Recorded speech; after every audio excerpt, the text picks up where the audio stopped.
The billionaire stood frozen in the doorway, his carefully constructed mask crumbling under the steady gaze of a woman who refused to move. She wasn't asking for money. She wasn't impressed by his wealth. She simply crossed her arms and said the 5 words that would change everything. When did you last feel okay? This is a story about a man who thought isolation was strength, and the stubborn waitress who proved him wrong. Stay until the end, hit that like button, and drop a comment with your city so I can see how far this story travels across the world. The GPS announced arrival at the same moment Ethan Cole's stomach twisted into knots he'd spent 4 hours trying to ignore. He sat in the driver's seat of his Mercedes, engine still running, staring at the modest 2-story house bathed in early evening light. Through the windows he could see movement, shadows of people laughing, talking, existing in that easy way he'd forgotten how to manage. The kind of casual happiness that felt like a foreign language now. His phone buzzed for the 3rd time in 10 minutes. Rachel again, his assistant. Mr. Cole, the Singapore investors moved the call to Monday morning. Should I confirm? He typed back a single word. Yes. Then he sat there like an idiot, hands gripping the steering wheel, trying to remember why he'd agreed to come at all. Marcus had been calling for months. His best friend since college, the guy who'd stood beside him through the chaos of building his first company, through the wedding that felt like a lifetime ago, through the divorce papers that came 2 years later. Marcus never pushed, never demanded, just left voicemails that started the same way. Hey man, we miss you. Doors always open. Ethan had deleted most of them without listening all the way through. But 3 weeks ago, Marcus had tried something different. He'd sent a photo instead. Just a picture of the old crew around a fire pit, faces lit up mid-laugh, looking exactly like the kind of people Ethan used to be before everything fell apart. And in the corner of the frame, partially hidden behind Marcus's shoulder, was a woman Ethan almost didn't recognize. Lena Hart, Marcus's younger sister. The quiet kid who used to hide behind books at family gatherings while the adults talked business and sports. Ethan remembered her as shy, soft-spoken, someone who faded into the background without trying. The woman in that photo looked nothing like the girl he remembered. She'd been caught mid-sentence, mouth open in what looked like the middle of an argument or a joke, hard to tell which. But her eyes were sharp, alert, fully present in a way that made everyone else in the photo look slightly out of focus by comparison.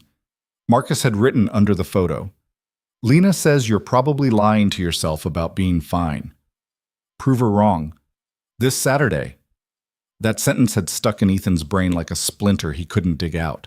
Now here he was. 4 hours from the city, parked outside a house full of people who'd probably ask questions he didn't want to answer about a life he could barely hold together. He checked his reflection in the rearview mirror.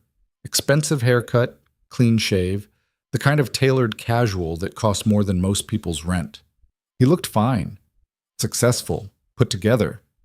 The reflection stared back at him like a liar. His daughter's voice echoed in his head from this morning. "Daddy, why do you always look sad when you think nobody's watching?" He told her he wasn't sad, just tired. Always tired. She'd looked at him the way only a 6-year-old could, like she knew he was full of it, but loved him anyway. Ethan killed the engine, grabbed the bottle of wine from the passenger seat that his assistant had picked out because he couldn't remember the last time he'd bought a gift that wasn't delegated to someone else. Stepped out into the cooling autumn air. The walk from the car to the front door felt longer than it should have. He could hear them inside now. Real voices, real laughter, the kind of noise that came from people who weren't performing for each other. He raised his hand to knock. The door swung open before his knuckles touched wood, and there she was. Lena Hart stood in the doorway, one hand on the frame, the other on her hip, looking at him like she'd been expecting him to run. She wore jeans worn soft at the knees and an oversized flannel shirt with the sleeves rolled up. No makeup, hair pulled back in a messy knot. She looked tired in the way people who work too many jobs always look tired, like rest was something that happened to other people. But her eyes were steady, direct, the kind of look that didn't ask permission before seeing straight through you. "Ethan Cole," she said. Not a question, a statement. Like she was confirming something she'd already decided. "Lena." He tried for a smile, the one that worked in boardrooms and business dinners. "It's been a while. 6 years." She didn't move from the doorway, didn't step aside to let him in. "You look different." So do you. I grew up.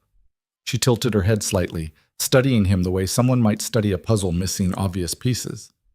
You, on the other hand, look like you're about 10 seconds away from getting back in that car and driving home. The smile faltered. I'm fine. That's what I thought you'd say. She still hadn't moved. Behind her, Ethan could see into the house. The living room was warm and cluttered in that lived-in way his penthouse would never be. Marcus was visible through the doorway, gesturing wildly while telling some story to a group of cousins. Someone was laughing so hard they had to sit down. Ethan felt the weight of the wine bottle in his hand. The carefully selected gift that was supposed to make him look thoughtful instead of desperate for an excuse to show up. Are you going to let me in? He asked. Lena's expression didn't change. That depends. On what? On whether you're going to actually be here or just pretend for a few hours before disappearing again. The words hit harder than they should have. Ethan felt his jaw tighten. I don't know what Marcus told you. He didn't tell me anything. She crossed her arms, settling into the doorway like she had all night. He didn't have to. I've watched you dodge his calls for 8 months. Watched him make excuses for why you can't make it to anything anymore. Watched him worry about you like you're some kind of lost cause he's not ready to give up on yet. I've been busy. Busy. She said it like the word tasted bad. Right, building empires, closing deals, very important billionaire stuff. It's not... He stopped. Started over. My life is complicated right now. Everyone's life is complicated, Ethan. That's not an excuse to disappear. I'm here, aren't I? Are you? She leaned against the doorframe, still blocking his path. Because from where I'm standing, you look like a man who showed up out of obligation and is already planning his exit strategy. He wanted to argue, wanted to tell her she was wrong, that she didn't know him well enough to make that call, that she had no right to stand there judging him when she had no idea what the past 2 years had been like. But the words stuck in his throat, because she wasn't wrong. Look, he said carefully, I appreciate the concern, but I really don't need a lecture from someone I barely know about how to handle my own life. Lena's expression shifted. Not anger. Something closer to disappointment. You're right. You don't know me. And I don't know you. Not anymore. She paused. But I know what it looks like when someone's drowning and pretending they're fine. I've seen it enough times to recognize the signs. I'm not drowning. Then when's the last time you admitted out loud that you weren't okay? The question landed like a punch. Ethan opened his mouth, closed it. Tried to remember the last time he'd said those words to anyone. His therapist, his assistant, Marcus, his daughter, himself. He came up blank. Lena watched him struggle with the silence. When she spoke again, her voice was quieter, less edge. You don't have to talk to me. I'm just the annoying sister blocking the door. But you drove 4 hours to get here, Ethan. That means some part of you wanted to show up. So before you walk inside and put on the mask for everyone else, I need you to decide if you're actually going to be present or if this is just another performance. Why do you care? Because Marcus cares. And watching him worry about you for months has been exhausting for everyone who loves him. She met his eyes without flinching. And maybe because I know what it's like to lose yourself in the mess of trying to survive. I wouldn't wish that on anyone. Something in her voice caught him off guard, a rawness that didn't match the steady way she stood there. I didn't come here to be psychoanalyzed, he said. Good. Because I'm not qualified. She shifted her weight, still planted in the doorway. But if you walk through this door, you're walking into a house full of people who are going to welcome you back like you never left. They're not going to ask about the divorce or the business deal that fell through or why you look like you haven't slept in 6 months. They're just going to be happy you're here. How do you know about... Marcus talks when he's worried, and he's been worried about you for a long time. She looked at him without pity, just honest assessment. So here's the deal. You can come inside and actually let yourself be here, messy and tired and not okay, or you can put on the billionaire mask and fake it for 3 hours before running back to whatever hole you've been hiding in. Those are my only options? No. She stepped aside finally, clearing the doorway. You could also get back in your car and leave. Save everyone the disappointment when you ghost us again next month. Ethan stared at the now open doorway, at the warm light spilling out from inside. at the sounds of family and friends, and the kind of belonging he'd convinced himself he didn't need anymore. He looked back at Lena. "You always this blunt with strangers? Only the ones who look like they need it. And you think I needs it? I think you drove 4 hours to stand outside a house full of people who care about you, and you're still trying to decide if you're allowed to walk inside." She held his gaze. "Yeah, I think you need it." For a long moment, neither of them moved. Then Ethan did something he hadn't done in months. He told the truth. "I don't know how to do this anymore," he said quietly. "The whole showing up thing, being around people, pretending I'm not—" He stopped. The words felt too big, too honest. "Not falling apart?" Lena finished for him. He nodded. She didn't smile, didn't offer empty reassurance or tell him it would all be fine. She just stood there, this woman he barely knew, looking at him like his honesty wasn't something to be managed or fixed. "Then don't pretend," she said simply. "Just come inside and be honest. Even if honest looks like sitting quietly in the corner all night, even if it looks like leaving early because you can't handle it, just be real about it. And if I can't, then fake it until you figure it out. But at least fake it in here where people give a damn instead of alone in whatever sterile penthouse you've been hiding in." Despite everything, Ethan almost laughed. "You really don't hold back. Life's too short for polite lies." She gestured toward the inside. "You coming or not?" He looked down at the wine bottle still clutched in his hand. Expensive. Impersonal. The kind of gift that said, "I'm here," without actually meaning it. He held it out to her. "This is for whoever." Lena took it, glanced at the label, raised an eyebrow. $200 wine for a potluck dinner, very on brand. My assistant picked it out. Of course she did. She turned and walked inside, calling over her shoulder. "Try to look less terrified. You're making the dog nervous." Ethan followed her through the doorway. The warmth hit him first. Not just temperature, though the house was significantly warmer than the cooling evening outside, but the texture of it. The feeling of a space that had absorbed years of life and noise and people who belonged to each other. The entryway opened into a living room that looked nothing like the carefully designed spaces Ethan had grown accustomed to.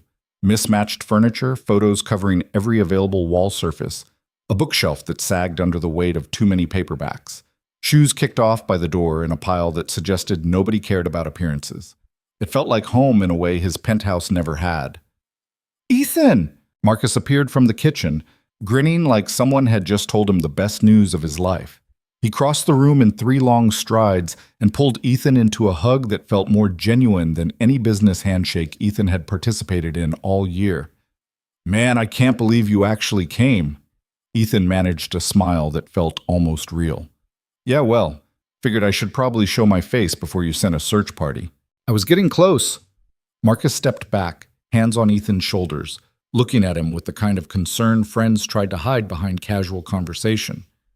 "You look good." It was a lie. They both knew it. "You look the same," Ethan said, which was mostly true. Marcus had maybe a few more gray hairs, a few more laugh lines, but he still had that easy energy Ethan had always envied. The kind of person who moved through the world without carrying the weight of it. "Come on, everyone's in the kitchen. Fair warning, Aunt Carol's already 3 glasses deep and asking invasive questions about everyone's love life, so prepare yourself." Lena had disappeared somewhere into the house. Ethan found himself scanning for her without meaning to. Marcus led him through to the kitchen, where chaos reigned in the form of too many people trying to cook in too small a space. The table was covered with dishes in various states of preparation. Someone had apparently attempted homemade bread and failed spectacularly. There was flour everywhere. Ethan recognized most of the faces. Cousins he'd met at Marcus's wedding. College friends who'd stuck around longer than most people managed. A few new additions he didn't know. They welcomed him back into the fold like he'd only been gone a week instead of ghosting them for the better part of a year. Nobody asked about the divorce. Nobody mentioned the failed business deal that had cost him $40 million and a partnership he'd spent 5 years building. Nobody treated him like the broken thing he felt like most days. They just made room for him at the counter and handed him a beer and kept talking like his presence wasn't remarkable. It should have felt good. Instead, it felt disorienting. Ethan had spent so long building walls that he'd forgotten what it felt like when people didn't require them. "Here." Someone pressed a knife and a cutting board into his hands. Make yourself useful. He looked down at the pile of vegetables. What am I making? Salad. Don't overthink it. Just chop things. So he chopped things. Around him, conversations flowed and overlapped. Arguments about whether the pasta was done. Debates about whose turn it was to set the table. Someone told a story about their kid's disastrous school play that had everyone laughing. The kind of mundane family chaos that Ethan's life had no room for anymore. He found himself relaxing slightly. Not much, but enough that his shoulders dropped half an inch from where they'd been tensed up near his ears. Lena reappeared carrying plates, moving through the kitchen with the easy efficiency of someone who knew where everything lived. She didn't look at him, but Ethan got the sense she was aware of exactly where he stood in the room. Dinner was served in shifts because there weren't enough chairs for everyone to sit at once. Ethan ended up at the table with Marcus, two cousins he vaguely remembered, and an older woman who introduced herself as Margaret, Marcus's aunt on his mother's side. The food was good in that imperfect homemade way. Nothing like the restaurants Ethan usually ate at, where every dish was plated like art and tasted like someone was trying too hard. This was just food, pasta that was slightly overcooked, bread that hadn't risen properly but tasted fine anyway, salad with too much dressing because someone got distracted mid-pour. It was perfect. So, Ethan, Margaret said, fixing him with sharp eyes that reminded him uncomfortably of Lena's earlier assessment.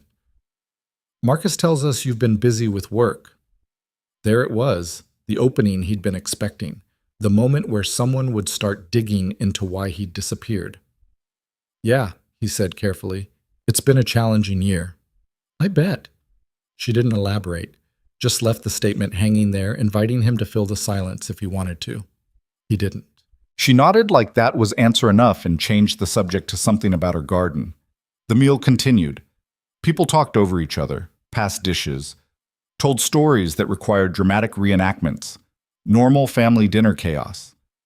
Ethan felt like an anthropologist observing a culture he used to understand but had somehow become foreign. After dinner, people scattered. Some headed outside to the back porch. Others clustered in the living room around a card game that apparently had been going on for 3 family gatherings, now with increasingly complicated rules. Marcus pulled Ethan aside. You doing okay? I know this is probably a lot. I'm fine. The words came out automatic, rehearsed. Marcus looked at him for a long moment. Lena said you'd say that. Lena seems to have a lot of opinions about me. She's protective. Don't take it personally. Marcus hesitated. She's had a rough couple years, lost her mom. Been taking care of her grandmother and her nephew basically on her own. Works herself half to death between 2 jobs. I think she recognizes the signs of someone burning out because she's been there. Ethan felt something uncomfortable twist in his chest. Guilt, maybe. Or recognition. I didn't know about her mom, he said. Yeah, cancer. 2 years ago. It was brutal. Marcus rubbed the back of his neck. Lena basically put her whole life on hold to take care of her. By the time Mom passed, Lena had dropped out of grad school, lost her apartment, burned through her savings. She's been rebuilding ever since. She seems like she's holding it together. She's good at pretending. Marcus gave him a meaningful look. Takes one to know one, right? Before Ethan could respond, someone called Marcus back to settle a dispute about card game rules. Ethan found himself standing alone in the hallway, holding a beer he'd barely touched, listening to the sounds of life happening around him. He should leave, make an excuse about early morning meetings or his daughter's schedule. Thank Marcus for dinner and promise to stay in touch this time, another lie they'd both pretend to believe. Instead, he drifted toward the kitchen. Lena stood at the sink washing dishes while music played softly from a speaker on the counter. Old soul music, the kind his mom used to play on Sunday mornings. She didn't turn around when he entered, but her shoulders shifted slightly, acknowledging his presence without inviting conversation. Ethan picked up a dish towel, started drying the clean plates she'd stacked on the counter. They worked in silence for a while, just the sound of running water and Etta James singing about heartbreak. You don't have to help, Lena said finally. I know. Most people escape to the porch or the living room. Avoid the cleanup. I'm not most people. She glanced at him sideways. No, I guess you're not. More silence. Not uncomfortable. Just present. Thank you, Ethan said quietly. For what? For the doorway thing. Earlier. He set down a dried plate. You were right. I was already planning my exit. And now? Now I'm here. He paused. I'm not sure what I'm doing, but I'm here. Lena shut off the water, dried her hands on her jeans, turned to face him properly. That's enough, she said, being here. Even if it's messy, even if you don't have it figured out. I'm a 32-year-old billionaire who can barely get through dinner without having an existential crisis. I think messy might be an understatement. The corner of her mouth twitched, almost a smile. At least you're honest about it now. Only because you didn't give me another option. Someone had to call you out. She leaned against the counter, studying him with that same direct gaze from earlier. You can't spend your whole life hiding behind success and pretending that's the same thing as being okay. Is that what you think I'm doing? Isn't it? Ethan wanted to argue. Wanted to explain that she didn't understand the pressure, the expectations, the weight of building something from nothing and then watching it crack apart anyway. But the words felt hollow before he could say them. I have a daughter, he said instead. She's 6, smart as hell. Asks questions I don't know how to answer. He stared at the plate in his hands. This morning she asked me why I always look sad when I think nobody's watching. Lena's expression softened. What did you tell her? That I'm just tired. And? And she didn't believe me. He set the plate down carefully. She's 6 years old and she can already tell when I'm lying. What kind of father does that make me? The human kind. Lena's voice was gentle. Kids are smarter than we give them credit for. She probably just wants to know you're real, that you're not just going through motions. I don't know how to be anything else anymore. The admission felt too big for the small kitchen. Too honest for a conversation with someone he barely knew. But Lena didn't flinch, didn't offer empty platitudes or try to fix him with simple advice. She just nodded. Then maybe start with small stuff. Being here tonight, washing dishes, having actual conversations instead of rehearsed ones. She paused. You don't have to figure out your whole life at once, just the next hour, then the one after that. That's simple? I didn't say simple, I said small. There's a difference. Ethan found himself almost smiling. You're very wise for someone who's broke and washing dishes at a family dinner. Wisdom and money rarely hang out in the same neighborhood. She grabbed another plate to dry. Besides, being broke teaches you things wealth never will, like how to actually appreciate the stuff that matters. And what matters? She gestured around the kitchen. This. People who show up. Honest conversations.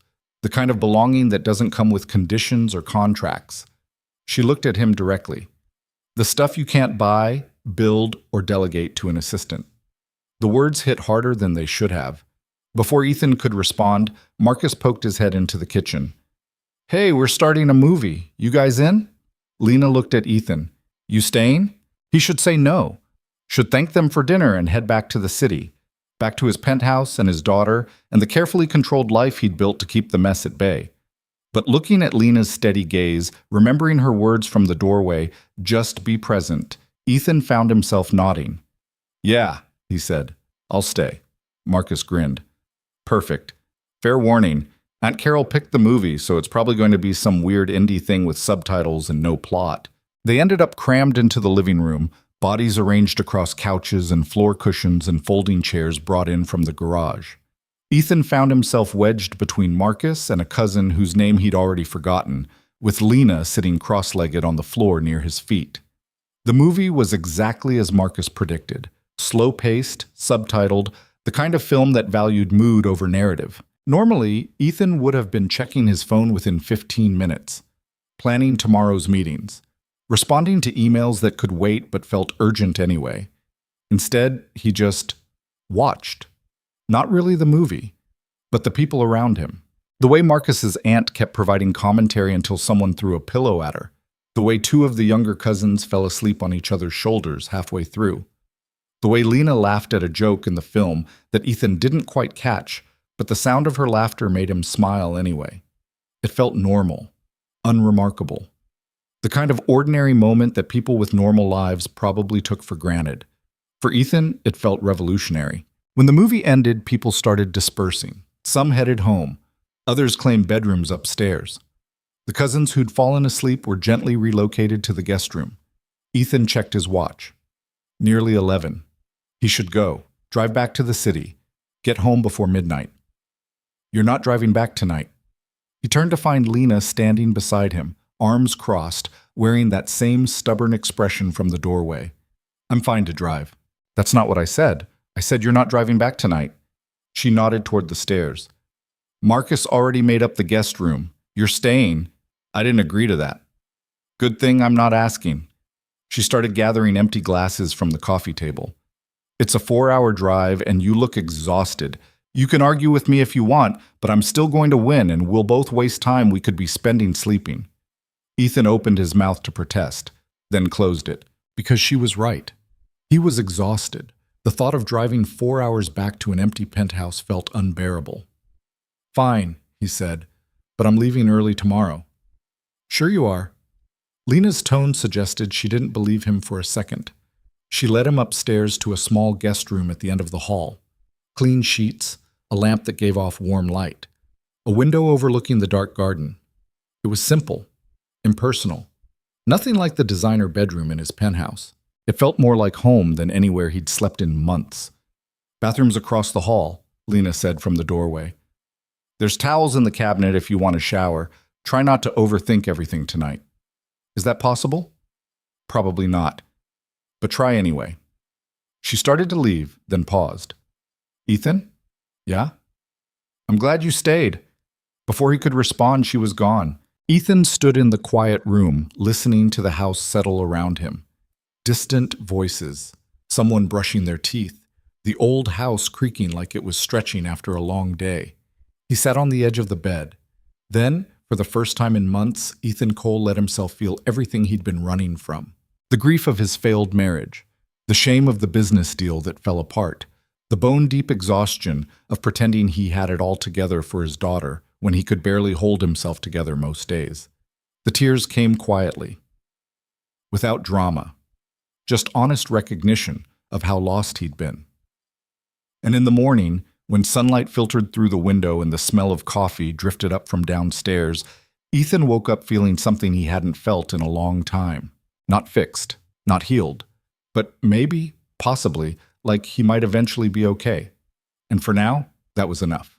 The smell of coffee hit him before consciousness fully returned. Ethan opened his eyes to unfamiliar surroundings.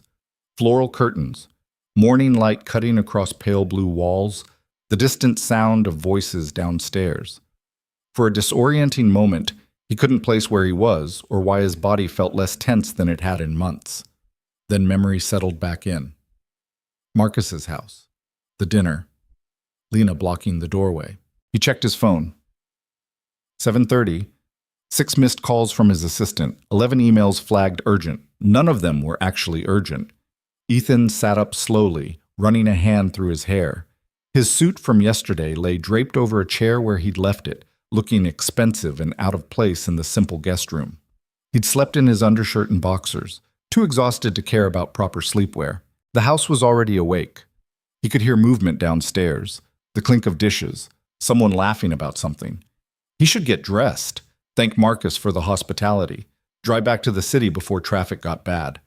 Instead, he sat there on the edge of the bed, staring at his phone, trying to remember why the emails felt important. A soft knock interrupted his thoughts. You awake? Lena's voice came through the door. Yeah. Decent? Define decent. The door cracked open. Lena stood there holding 2 mugs of coffee, her hair still damp from a shower, wearing the same worn jeans from last night and a different flannel. She took in his half-dressed state without comment. Coffee, she said, holding out one of the mugs. Black. Figured you for the type who drinks it straight. Good guess. He took the mug, grateful. What time do people usually leave? Depends on the people. Some already left for work. Others are still asleep. She leaned against the doorframe, sipping her own coffee. You in a rush? I should be. But you're not. He shrugged. Apparently not. Lena studied him over the rim of her mug. You look different this morning. Different how? Less like you're about to break. She said it casually, like commenting on the weather. Still tired, still carrying too much, but less brittle. Ethan didn't know how to respond to that, so he focused on his coffee instead. It was good, strong, the kind that actually tasted like coffee instead of the overpriced burnt nonsense his assistant ordered from the place near his office. "Breakfast is happening downstairs if you're interested," Lena said. "Fair warning, it's chaotic. Marcus is attempting pancakes despite having no pancake-making skills whatsoever. Aunt Margaret is criticizing his technique. One of the cousins brought their toddler, who's currently having opinions about everything very loudly." Sounds exhausting. It is. She smiled slightly. But in a good way. The kind of exhausting that comes from being around people instead of problems. Before Ethan could process that, she pushed off the doorframe. "Get dressed. Come down when you're ready. Or don't. Nobody's keeping score." She left, pulling the door closed behind her. Ethan sat there for another minute, drinking coffee and staring at his phone. His assistant had sent a follow-up text. "Mr. Cole, please confirm you received the meeting notes. Singapore team is waiting." He typed back, "Received. Tell them we'll discuss Monday. I'm unavailable today." Then he turned off his phone completely. The act felt reckless and freeing in equal measure. Downstairs, the kitchen was exactly as chaotic as Lena had promised. Marcus stood at the stove, wearing an apron that said "Kiss the Cook" in faded letters, flipping pancakes with the concentrated focus of someone attempting surgery. Aunt Margaret sat at the kitchen table, offering unsolicited advice about heat distribution and batter consistency while reading a newspaper. A toddler, maybe 3 years old, sat in a high chair, banging a spoon against the tray and shouting "more" at random intervals. Lena stood at the counter, slicing fruit with efficient precision. "Ethan!" Marcus spotted him first, grinning like they were old college roommates instead of friends who'd barely spoken in months. "You survived the night. I wasn't sure you'd stick around." "Your sister made a compelling argument about not driving tired." "My sister makes compelling arguments about everything. It's annoying." Marcus gestured with the spatula. "Pancakes are almost ready. Grab a seat." The toddler chose that moment to fling the spoon across the room. It clattered against the cabinet near Ethan's head. "Sorry." A woman Ethan vaguely recognized rushed over to retrieve it. "He's in a throwing phase. We're working on it." "No worries." Ethan bent down, picked up the spoon, handed it back. The toddler immediately threw it again. "Okay, new strategy." The woman, Sarah, Ethan remembered now, one of Marcus's cousins, removed all throwable objects from the high chair's vicinity. "You're getting Cheerios and nothing else until you learn physics doesn't work that way." Ethan found himself smiling despite everything. He grabbed a seat at the table next to Aunt Margaret, who glanced up from her newspaper long enough to say, "Coffee's fresh if you need more." "I'm good, thank you." She nodded and went back to the crossword puzzle she'd been working on. The normalcy of it felt surreal, like he'd stepped into someone else's life temporarily, someone whose biggest problem was whether the pancakes would turn out okay. Lena brought over a plate of sliced strawberries and melon, setting it in the center of the table. "Fruit's ready. Marcus, you need to flip that one before it burns." "I know what I'm doing." "You really don't." "I've made pancakes before." "Burning frozen ones in a toaster oven doesn't count." Marcus flipped the pancake with exaggerated flair. It landed perfectly. He pointed the spatula at Lena triumphantly. "See? Skills. One decent flip doesn't erase the 3 you burned earlier. Those were practice rounds. You can't practice your way through an entire box of mix." Watching them bicker felt like watching a well-rehearsed play. The kind of sibling dynamic built over years of shared history and mutual affection disguised as insults. Ethan had been an only child. He'd never had this, the comfortable rhythm of people who knew each other well enough to argue without malice. Breakfast was served in the same chaotic fashion as dinner had been. Pancakes that varied wildly in quality. Fruit, bacon that was slightly too crispy, orange juice in a pitcher that didn't match any of the glasses. People ate standing up, sitting down, moving between conversations like water finding its level. Ethan ended up with a plate of food he hadn't asked for, sitting between Marcus and a cousin whose name he still couldn't remember, listening to Aunt Margaret explain her strategy for the New York Times crossword. "The trick is to start with the small words," she was saying. "Everyone wants to solve the big impressive answers first, but those are designed to be difficult. The 3-letter words are your foundation. Build from there." "Sounds like business strategy," Ethan found himself saying. "Handle the fundamentals before tackling the complicated stuff." Margaret looked at him with sharp eyes. Exactly, though most people ignore that advice in both crosswords and life. Present company included? Especially present company. She took a sip of coffee. Marcus says you run a tech company. Used to, sort of. It's complicated. Most worthwhile things are. She went back to her puzzle. Doesn't mean they're not worth figuring out. Ethan wasn't sure if they were still talking about crosswords. After breakfast, people scattered again. Marcus disappeared to help his cousin wrangle the toddler. Aunt Margaret claimed the porch with her newspaper. Others drifted toward various corners of the house. Ethan found himself alone in the kitchen with Lena again, falling into the same rhythm they'd established last night, him drying dishes while she washed. You don't have to keep helping, Lena said, echoing her words from the previous evening. Maybe I want to.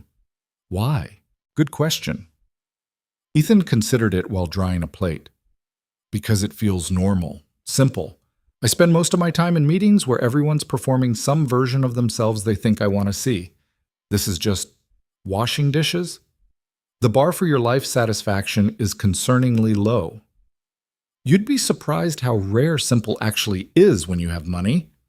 Lena handed him another wet plate. Money doesn't complicate things. People's relationship to money does. Spoken like someone who's never had to manage investors, board members, and employees who all want different things from you simultaneously. Spoken like someone who's never had to choose between paying rent and buying groceries. She said it without bitterness, just fact. Different problems, same underlying question. Which is? What actually matters when everything else gets stripped away? Ethan set down the plate. And what's your answer?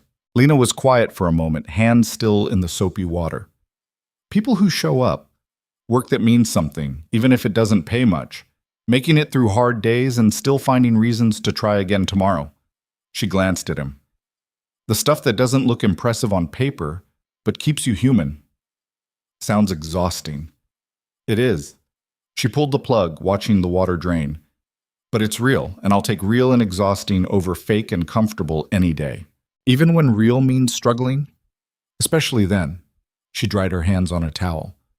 Struggling means you're still fighting. Comfortable means you've stopped trying. Ethan leaned against the counter, studying her. You're very sure about things. I'm sure about some things, uncertain about most, but I've learned to tell the difference. She met his eyes. You, on the other hand, seem uncertain about everything while pretending to be sure about all of it. Thanks for the psychoanalysis. You're welcome. She tossed him the towel. Come on. I want to show you something. She led him through the house to a back door he hadn't noticed before, out into the garden he'd glimpsed from the guest room window last night. In daylight, it was bigger than he'd realized. Not manicured or designed, just a sprawling space where nature had been gently encouraged rather than controlled. Wildflowers mixed with vegetable plants. A wooden bench sat under an old oak tree. Birds moved through the branches overhead. It felt peaceful in a way Ethan's perfectly landscaped rooftop terrace never had. Marcus and I used to play out here when we were kids, Lena said, walking toward the bench. Before Mom got sick, before everything got complicated. Ethan followed her, settling onto the bench beside her. The wood was worn smooth from years of use, warm from the morning sun. What was she like? He asked. Your mom. Lena smiled, though something sad flickered behind it. Strong, stubborn, terrible at asking for help even when she desperately needed it. She paused. Kind of like someone else I know. Subtle. I don't do subtle. She pulled her knees up to her chest, wrapping her arms around them. She got diagnosed 2 weeks after I started grad school. Breast cancer. Stage 3. The doctor said 18 months, maybe 2 years with treatment. I'm sorry. Everyone's sorry. Sorry doesn't change anything. Lena rested her chin on her knees. I dropped out immediately, moved back home, spent the next year and a half taking care of her while she slowly stopped being herself. Ethan didn't know what to say, so he just listened. The worst part wasn't watching her die, Lena continued quietly. It was watching her fight so hard to stay alive for everyone else's sake when she was clearly ready to go. She kept pushing through treatments that made her miserable because she didn't want to disappoint us by giving up. That sounds like love. It was, but it was also exhausting. For her. For all of us. Lena looked out at the garden. Toward the end, I told her it was okay to stop fighting, that we'd be okay, that she didn't have to keep suffering just to make us feel better about losing her. What did she say? She cried. Then she thanked me. Then she stopped the treatments. Lena's voice caught slightly. She died 3 weeks later, peacefully, in her sleep, finally at rest. They sat in silence for a while. A breeze moved through the oak tree, rustling leaves overhead. "Why are you telling me this?" Ethan asked finally. Lena turned to look at him. "Because you remind me of her. The way she kept pretending everything was fine even when it clearly wasn't. The way she carried everything alone because asking for help felt like weakness." She held his gaze. The way she only admitted she was drowning when someone finally gave her permission to stop performing. Ethan felt something crack open in his chest. "I'm not dying." "No, but you're not really living either," Lena's voice was gentle. "And watching you pretend yesterday, the fake smile when you arrived, the careful answers to simple questions, the way you kept checking your phone like it was a lifeline instead of an escape route. It reminded me of every conversation I had with my mom where we both knew she was lying about being okay. That's not fair." "Probably not, but it's true." Ethan wanted to argue, wanted to explain that his situation was different, that running a company and raising a daughter alone required a certain amount of performance, that vulnerability was a luxury people in his position couldn't afford. But the words stuck in his throat. Because Lena was right. He had been performing, for months, maybe longer. "I don't know how to stop," he admitted quietly. "Stop what?" "Pretending, performing, being the version of myself everyone expects." He stared at his hands. "My ex-wife used to say I was emotionally unavailable, that I treated our marriage like a business partnership instead of a relationship. I thought she was being dramatic." "Was she?" "No, she was right. I did." Ethan rubbed his face. "I scheduled time with her like meetings, planned date nights weeks in advance and then canceled them when work got busy. Talked about our relationship in terms of goals and benchmarks like we were launching a product." "Sounds lonely." "It was. For both of us." He laughed bitterly. "The irony is, I thought I was being a good husband by providing stability and success. Turned out she just wanted me to be present, to actually talk to her instead of managing her." Lena pulled a piece of grass from between the bench slats, twisting it between her fingers. "Did you love her?"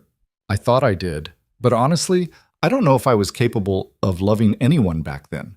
I was too busy building an empire to notice I was losing everything that actually mattered. And now?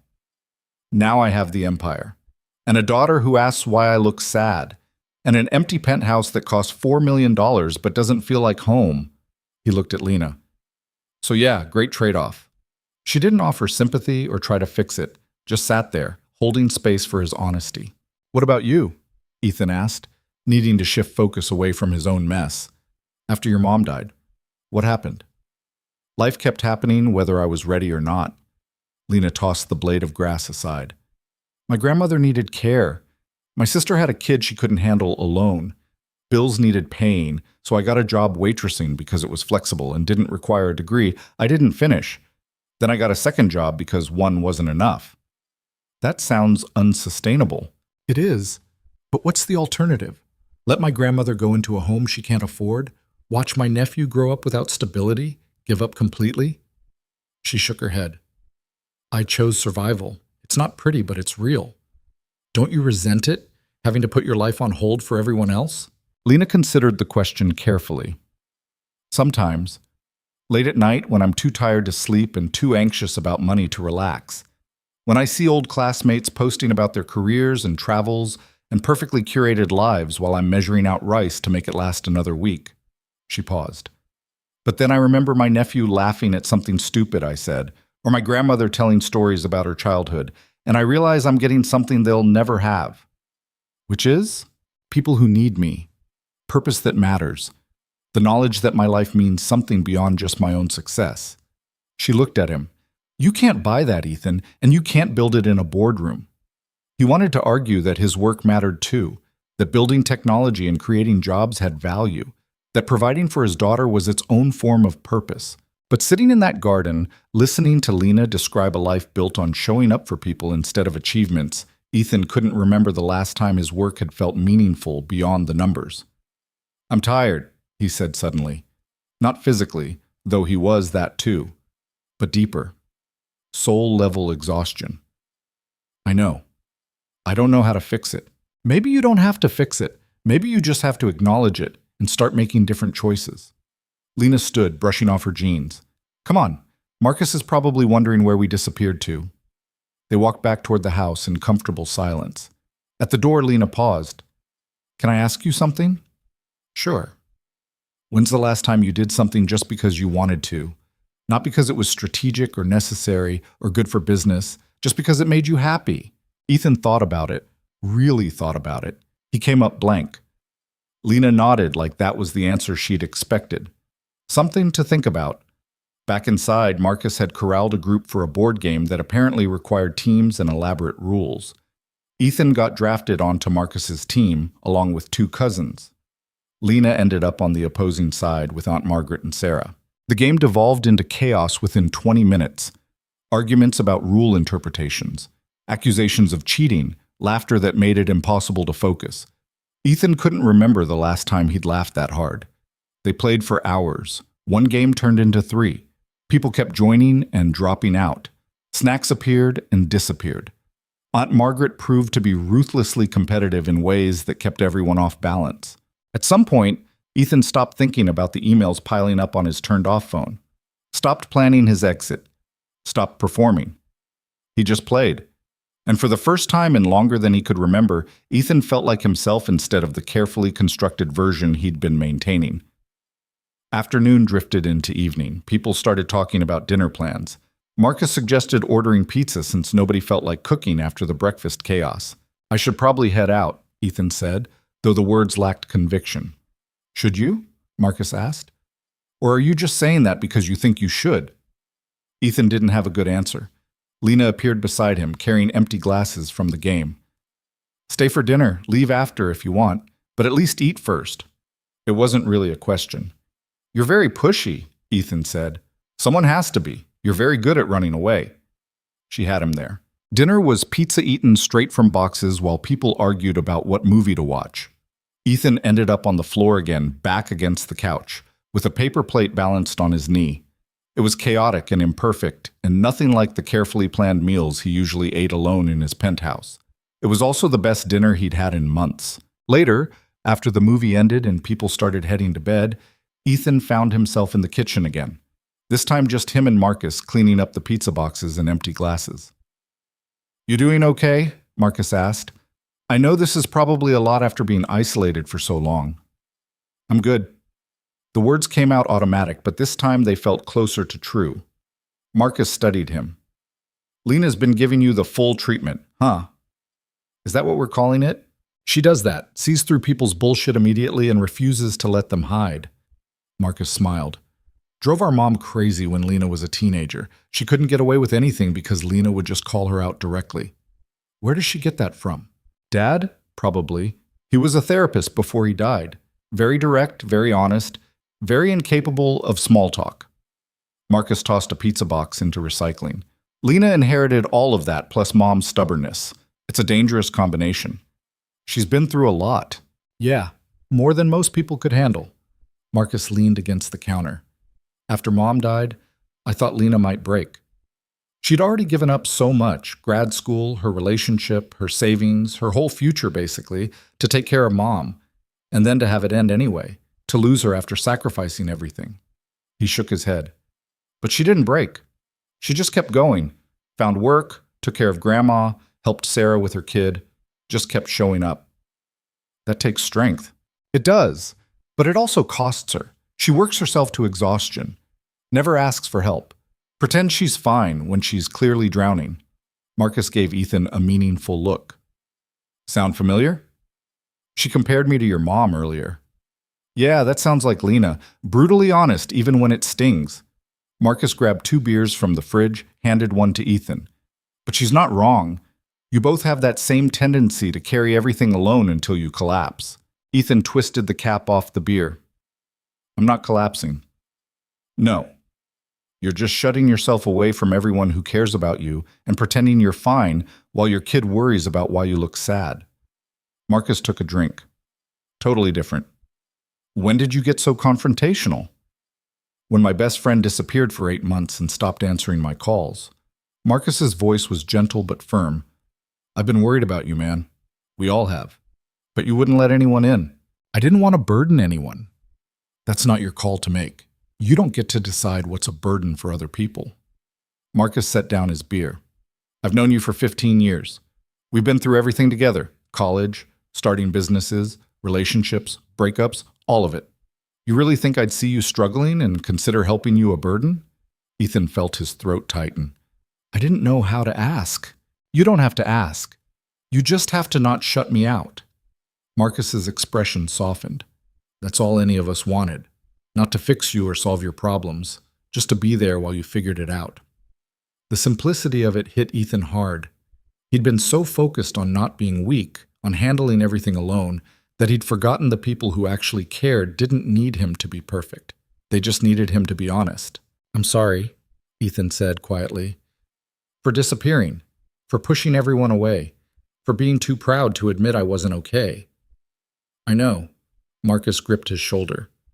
But you're here now. That's what matters. They stood there in the kitchen, two old friends reconnecting across months of silence, and for the first time since his divorce, Ethan didn't feel completely alone. Later, lying in the guest room for the second night, Ethan turned his phone back on. The notifications flooded in immediately. 23 emails, 14 missed calls, text messages from his assistant asking increasingly urgent questions about meetings and decisions that apparently couldn't wait. He scrolled through them all, then he typed out a message to his assistant. Taking the weekend off. Push everything to Monday. I'll handle it then. He sent it before he could second-guess himself. Then he turned the phone off again and set it on the nightstand. Outside the window, he could hear the garden settling into night. Wind through the oak tree, distant sounds of the house getting ready for sleep. For the first time in months, Ethan closed his eyes without dreading tomorrow. And when sleep finally came, it was deep and dreamless and undisturbed by the constant anxiety that usually kept him tossing until dawn. In the morning, he'd face reality again. The penthouse, the business, his daughter, all the complicated pieces of his life that didn't fit together as neatly as he wanted. But tonight, in this simple guest room in his best friend's house, Ethan let himself rest. And in that rest, something started to shift. Not healing exactly. Not yet. But the beginning of understanding that maybe healing was possible after all. Sunday morning arrived with rain. Ethan woke to the sound of it drumming against the window, steady and rhythmic. The kind of rain that settled in for the day, turning the world soft and gray. He lay there listening, not reaching for his phone immediately like he usually did, just existing in the quiet space between sleep and the demands of consciousness. Someone was cooking downstairs. He could smell bacon, hear the murmur of voices, the scrape of a chair against the kitchen floor. His phone sat on the nightstand where he'd left it, still powered off. The temptation to turn it back on crept in, just to check, just to make sure nothing had collapsed in his absence. He resisted. Instead, he got up, splashed water on his face, and headed downstairs in the same clothes he'd slept in. The kitchen was quieter than the previous 2 mornings. Just Lena and Aunt Margaret moving around each other with the easy familiarity of people who'd shared this space countless times before. Coffee's fresh, Lena said without looking up from the eggs she was scrambling. Mugs are in the cabinet to your left. Ethan poured himself a cup, settled at the table across from Margaret, who was doing another crossword puzzle. Everyone else still asleep? He asked. Marcus took Sarah and the baby back to the city early this morning, Margaret said, not looking up from her puzzle. Work tomorrow. Real life calling and all that. Right, real life. You say that like it's something separate from this. Margaret glanced at him over her reading glasses. This is real life too, you know, just a different version of it. Ethan didn't have an answer for that. Lena brought over plates, eggs, bacon, toast that was slightly burned on one edge. She sat down beside him, forking eggs into her mouth like someone who'd learned to eat quickly between shifts. They ate in comfortable silence, rain continuing its steady percussion against the windows. What are your plans today? Margaret asked, setting down her pen. Heading back to the city? I should. Ethan heard how automatic the response sounded. My daughter gets back from her grandmother's this afternoon. I should be there. What time does she get back? 4. Margaret checked her watch. It's 8:30 now. 4-hour drive puts you home by 12:30. Plenty of time. I should leave earlier, beat the traffic. Or you could stay for breakfast and leave at 10. Still plenty of time. She went back to her crossword. Unless you're looking for an excuse to run. Ethan looked at Lena, who was watching him with that same steady assessment she'd given him in the doorway 2 days ago. She's right, Lena said. You've got time. Unless being here is that unbearable. It's not unbearable. Then stay. She said it simply, not demanding, just offering. So he stayed. After breakfast, Margaret disappeared upstairs with a book. Lena started clearing dishes, and Ethan fell into the now familiar rhythm of drying beside her. The rain had settled into a steady drone, the kind of weather that made everything feel slower, softer around the edges. Can I ask you something? Ethan said, breaking the silence. You're going to anyway. Why do you keep helping me? You don't know me. You have your own problems. But you've spent this whole weekend basically forcing me to be honest about my life. Lena rinsed a plate, handed it to him. You want the real answer or the polite one? Reals. Because watching you pretend reminded me of every mistake I made after Mom died. She kept washing dishes, not looking at him. I spent 6 months telling everyone I was fine, that I didn't need help, that I could handle everything alone, and I almost destroyed myself trying to prove it. What changed? I ended up in the emergency room at 2 a.m. because I'd been so exhausted I'd passed out at work and hit my head on the way down. She touched her temple absently, like the memory still lived there. Concussion, dehydration, borderline malnutrition because I'd been skipping meals to save money. The doctor asked me who I could call, and I realized I'd pushed away everyone who would have come.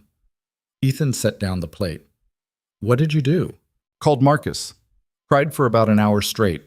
Let him help me figure out a schedule that didn't involve working myself to death. She pulled the plug, watching the water drain.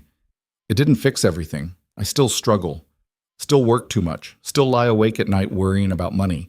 But at least I'm not doing it completely alone anymore. And you see me making the same mistakes. I see you drowning while pretending you're swimming. Yeah. She dried her hands, turned to face him. Look, I get it. Asking for help feels like admitting defeat, like you're not strong enough to handle your own life. But that's bullshit, Ethan. Strength isn't carrying everything alone. It's knowing when you need someone to help carry the weight. That sounds nice in theory. It's harder in practice. I know. She leaned against the counter. But the alternative is what? Keep isolating yourself until your kid grows up wondering why her dad was always there physically but never actually present? The words hit like a physical blow. That's not fair. No, but it's true. Lena's voice was gentle despite the harshness of what she was saying. You drove 4 hours to get here, Ethan. You stayed 2 nights when you planned to leave after dinner. You turned off your phone and actually relaxed for the first time in who knows how long.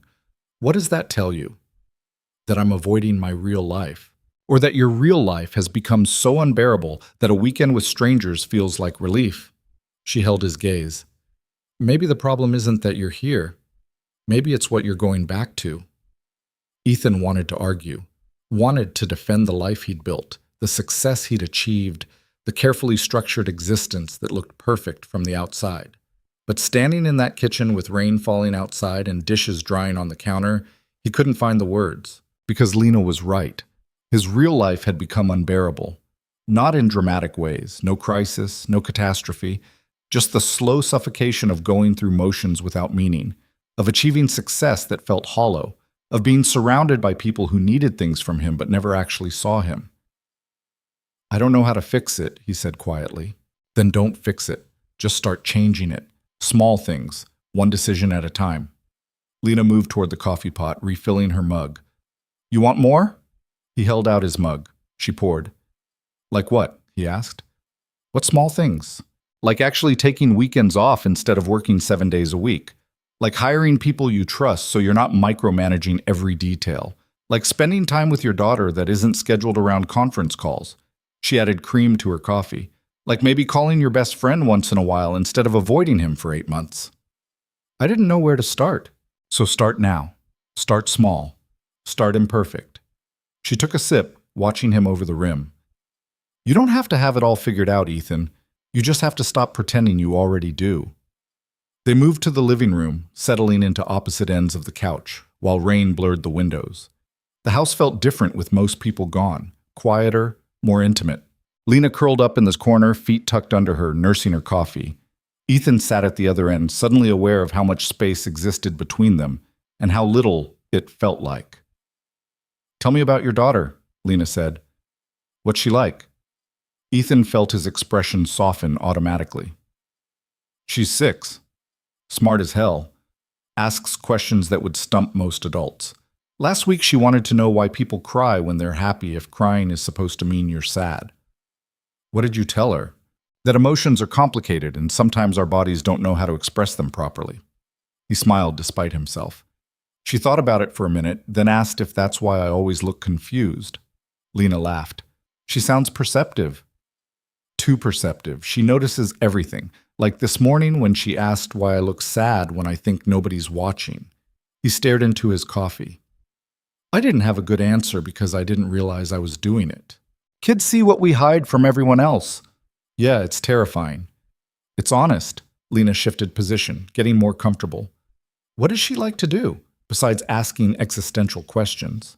She draws, constantly. Fills entire notebooks with pictures of animals and space and whatever random thing caught her attention that day. Ethan found himself smiling wider.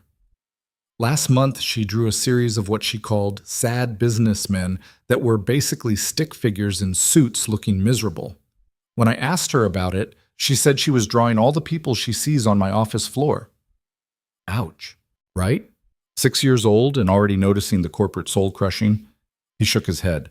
She wants to be an artist when she grows up, or a veterinarian, or sometimes an astronaut. It changes daily. Must be nice to believe you can be anything. Must be. Ethan looked at Lena. What did you want to be before everything happened? She considered the question, finger tracing the rim of her mug. A therapist, actually. Like my dad. That's what I was studying before I dropped out. Clinical psychology. Wanted to help people work through trauma and loss and all the messy stuff that doesn't fit into neat categories. That fits. Does it? You're basically doing therapy right now, just without the degree or getting paid for it. Lena smiled. Fair point. Though I'm pretty sure actual therapists don't corner people in doorways and force them to be honest. Maybe they should. Might be more effective. They fell into silence again, but it was comfortable. The kind of quiet that didn't need filling. Outside, the rain continued. Inside, the house settled around them with creaks and sighs. I should probably go soon, Ethan said, though he made no move to stand. You've said that 6 times since yesterday, and yet here I am. Here you are. Lena set down her mug. Why is that, you think? Honestly? Always. Ethan took a breath, letting himself say something he hadn't admitted out loud yet. Because being here feels like I can breathe again. Like I'm not constantly performing or managing or trying to be 10 steps ahead of disaster. He looked at her.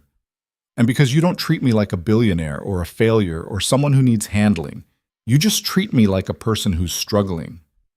Because that's what you are. Most people can't see past the money. Most people are idiots. She said it so matter-of-factly that Ethan almost laughed. Money's just a thing, Ethan.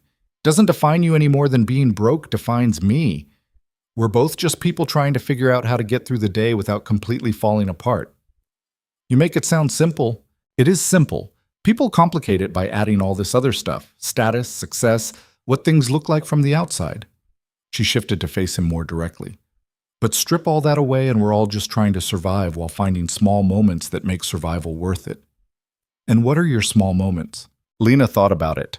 My nephew laughing at something stupid. Coffee on mornings when I can actually sit and drink it instead of running out the door. Gardens in the rain, conversations with people who don't bullshit me. She met his eyes. This, actually. Right now. Something shifted in the air between them. Nothing dramatic, just a subtle recognition of connection. Ethan cleared his throat. I should probably actually leave soon. It's almost 10. Probably. Lena didn't move. Or you could wait until the rain lets up. Roads get slick around here when it pours like this. Is that actually true, or are you making excuses to keep me here? Can it be both? He smiled despite himself. You're very stubborn. So I've been told. She stood, stretching. Come on. If you're determined to leave, at least let me pack you some leftovers. Marcus will kill me if I let you drive 4 hours without food. In the kitchen, Lena assembled containers with the efficiency of someone who'd done this countless times. Leftover pancakes, bacon, some fruit. She packed it all into a bag and handed it to him. There. Breakfast for tomorrow so you don't skip meals like I know you probably do. I don't skip meals. When's the last time you ate breakfast that wasn't coffee and whatever your assistant grabbed you? Ethan opened his mouth, closed it. That's what I thought. She grabbed his jacket from where it had been hanging by the door for 2 days. You're terrible at taking care of yourself. And you're very opinionated about strangers' eating habits. You're not a stranger anymore. You're the stubborn billionaire I bullied into being honest for a weekend. She held out his jacket. That makes us something. Not sure what, but something. Ethan took the jacket, their fingers brushing briefly in the exchange. Thank you for all of this. For not letting me hide. Thank me by actually changing something when you get home. Don't just go back to the same patterns and pretend this weekend was a nice break from reality. I'll try. Don't try. Do. She walked him to the door. And answer Marcus's calls. He worries about you more than he lets on. I will. They stood in the doorway, the same doorway where she'd blocked his entrance 2 days ago. Now she stood aside, giving him clear passage to leave. But Ethan found himself hesitating. Can I ask you something before I go? Sure. Why do you work yourself to death for people who aren't even your responsibility? Your grandmother, your nephew. You're not obligated to sacrifice everything for them. Lena leaned against the doorframe, considering.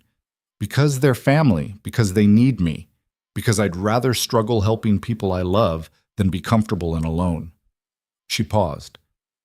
And because my mom spent her whole life teaching me that showing up for people matters more than anything else. I'm not going to dishonor that by abandoning everyone the moment it gets hard. Even when it costs you everything, especially then. That's when it means the most. She looked at him steadily. You could learn from that, you know. Showing up, being present, choosing people over convenience. I'm trying. I know. That's why I'm not giving up on you yet. Ethan smiled. Yet? I'm optimistic, not delusional. You could still run back to your penthouse and ghost everyone again. She crossed her arms. Don't prove me wrong about you, Ethan. I hate being wrong. I'll do my best. Good. He should leave. Say goodbye. Get in his car and drive back to reality. Instead, he heard himself asking, Can I have your number? Lena raised an eyebrow. You want my number? Is that weird? Little bit, yeah. But she was smiling. Why? Because I might need someone to call me on my bullshit occasionally, and you're very good at that. I am pretty good at it. She pulled out her phone. Give me yours. They exchanged numbers standing in the doorway while rain poured down outside. Don't make me regret this, Lena said, pocketing her phone. No promises. At least you're honest. Aunt Margaret appeared at the top of the stairs. You leaving, Ethan? Yeah, time to get back. Drive safe. Roads are nasty in this weather. She started down the stairs. And come back sometime, preferably before another 8 months pass. I will. See that you do. Marcus needs friends who actually show up. Lena walked him out to his car, holding an umbrella that barely kept either of them dry. The Mercedes looked absurd parked in front of the modest house, all sleek lines and expensive paint. This car costs more than my entire life, Lena observed. Probably. Does it make you happy? Ethan looked at the car, really looked at it. No, it's just a car. Then why buy it? Because I could. Because it looks successful. Because my assistant suggested it would make the right impression for client meetings. He shook his head. Stupid reasons, basically. Most expensive purchases are. Lena held the umbrella steady while he unlocked the door. What would actually make you happy, you think? Honestly? I don't know anymore. It's been so long since I let myself think about happiness instead of success that I'm not sure I'd recognize it. Then that's your homework. Homework? Figure out what actually makes you happy. Not what looks good or makes sense strategically, just what brings you actual joy. She stepped back, letting him get in the car. And then do more of that. Ethan settled into the driver's seat, started the engine. Through the rain-streaked window, Lena looked smaller, more vulnerable than she had all weekend. He rolled down the window despite the rain. "Hey, Lena." "Yeah? You're really good at taking care of everyone else. Make sure you're taking care of yourself, too." Something flickered across her face. Surprise, maybe, or recognition that someone had actually noticed. "I'll try," she said. "Don't try, do." She laughed, throwing his own words back at him. "Fair enough." He rolled up the window, put the car in drive, and pulled away from the house. In the rearview mirror, he watched Lena stand in the rain, umbrella forgotten, getting soaked while she watched him leave. The drive back felt longer than 4 hours. Rain followed him most of the way, turning highways into rivers of brake lights and slow-moving traffic. Ethan had plenty of time to think. About the weekend. About Lena's words. About the life he was driving back to. He turned his phone on somewhere around the 2-hour mark. The notifications came flooding in as expected. Emails, messages, missed calls from people who needed decisions or approvals, or his attention for things that had felt urgent on Friday but seemed less important now. He scrolled through them mechanically, fingers hovering over the keyboard to respond. Then he stopped, set the phone down, kept driving. Whatever it was could wait until Monday. For the first time in years, Ethan let himself believe that the world wouldn't collapse if he took an actual weekend off. He got back to the city by 2:30. His penthouse felt exactly as he'd left it. Sterile, empty, expensive. Everything in its place. Nothing out of order. It felt like a museum instead of a home. Ethan set down his bag, walked through rooms that echoed with his footsteps, and realized he'd spent $4 million on a space that had never felt lived in. His daughter arrived at 4 on the dot. Jennifer, his ex-wife, dropped her off in the lobby with the same polite distance they'd maintained since the divorce. Brief small talk, schedule coordination, the practiced ease of people who'd learned to be civil for their child's sake. "Daddy!" His daughter crashed into him the moment the elevator doors opened, all 6-year-old energy and excitement. "Hey, pumpkin." He scooped her up, breathing in the scent of her shampoo. "Did you have fun at Grandma's?"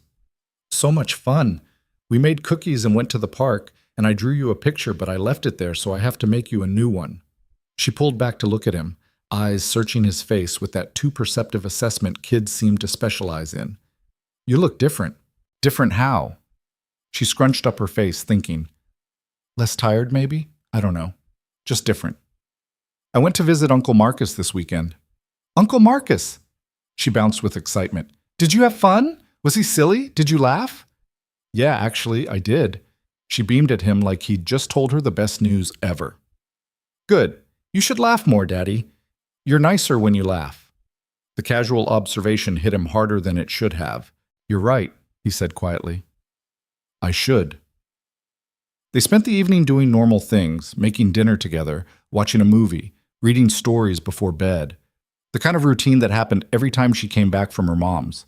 But this time, Ethan was actually present for it. He listened when she talked instead of half paying attention while thinking about work. He laughed at her jokes even when they didn't make sense.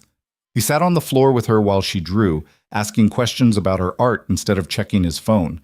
And when he tucked her into bed, she wrapped her arms around his neck and whispered, "I like this version of you better." "What version?"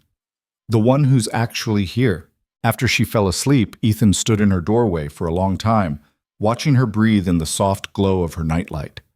Lena had been right about everything. He'd been going through motions, performing fatherhood the same way he performed everything else, checking boxes, hitting benchmarks, managing schedules.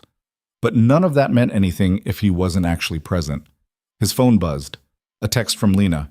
"Did you make it home okay?" He smiled, typing back, "Yeah, safe and sound. Thanks for the food." "You're welcome." "How's your daughter?" "Perfect." Asked why I looked different. Said I seemed less tired. Smart kid. Too smart. She sees right through me. Good. Someone should. A pause, then another message. "Remember your homework. Figure out what makes you happy." "Working on it." Liar. "You're probably already thinking about work." Ethan looked at the laptop sitting closed on his desk. She wasn't wrong. Maybe a little. Put it away. Spend time with your kid. Work will still be there tomorrow. When did you become so wise? I've always been wise. You're just finally listening. He set the phone down, smiling. Then he did something he hadn't done in months. He left the laptop closed. Didn't check emails, didn't review documents, didn't plan tomorrow's meetings. He just sat on his couch in his $4 million penthouse and let himself be still. And for the first time in longer than he could remember, Ethan didn't feel like he was drowning. He felt like maybe, possibly, he might actually be okay. The work could wait. The meetings could be rescheduled. The urgent matters that weren't actually urgent could sit in his inbox until morning. Tonight, he was just a dad whose kid said he was nicer when he laughed. That felt like enough. Around 11, his phone buzzed again.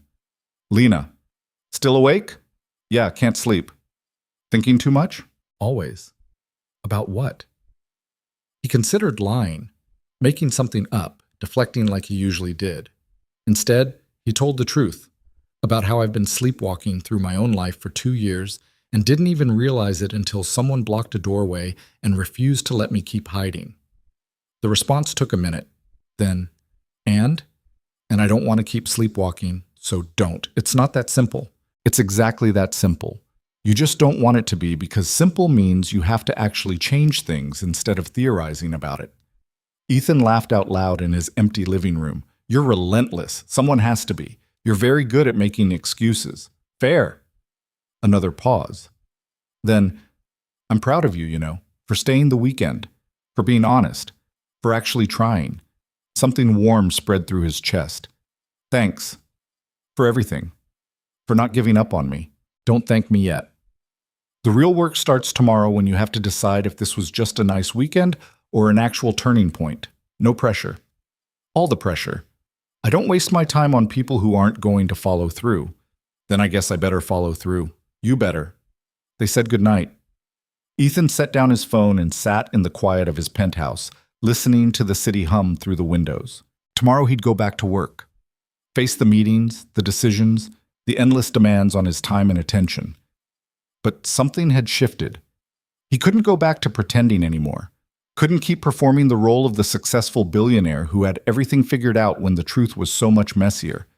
Lena had cracked something open in him this weekend. Not fixed it, just exposed it to air and light.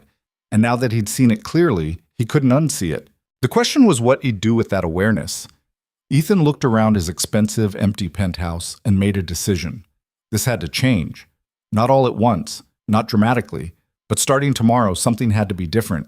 Because his daughter deserved a father who was actually present.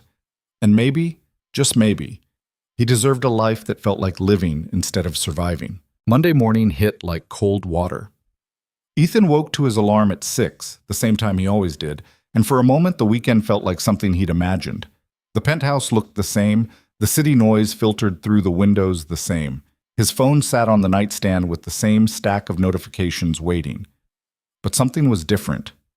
Him, maybe. He made coffee, actually sat at the kitchen counter to drink it, instead of gulping it down while getting dressed. Watched the sunrise paint the buildings across the street, in shades of orange and pink. Small things, the kind Lena had talked about. His daughter shuffled out of her room at 6:30, rubbing sleep from her eyes. Morning, Pumpkin. You're still here. She said it like she'd expected to wake up and find him already gone. The observation stung more than it should have. I'm always here in the mornings. Yeah, but usually you're on your phone or your computer, not just sitting. She climbed onto the stool beside him. Can I have cereal? How about I make you eggs instead? She looked at him suspiciously. You never make eggs on Mondays. Maybe I should start. They ate breakfast together. Scrambled eggs that were slightly overdone, but tasted fine. His daughter talked about the drawing she wanted to make later, something involving dragons and castles. Ethan listened, asked questions, didn't check his phone once. When he dropped her at school, she hugged him longer than usual. You're different, Daddy. In a good way? She considered it seriously. I think so, but I don't know yet. Fair enough. At the office, his assistant Rachel met him at the elevator looking stressed. Mr. Cole, thank goodness. The Singapore investors have been calling non-stop.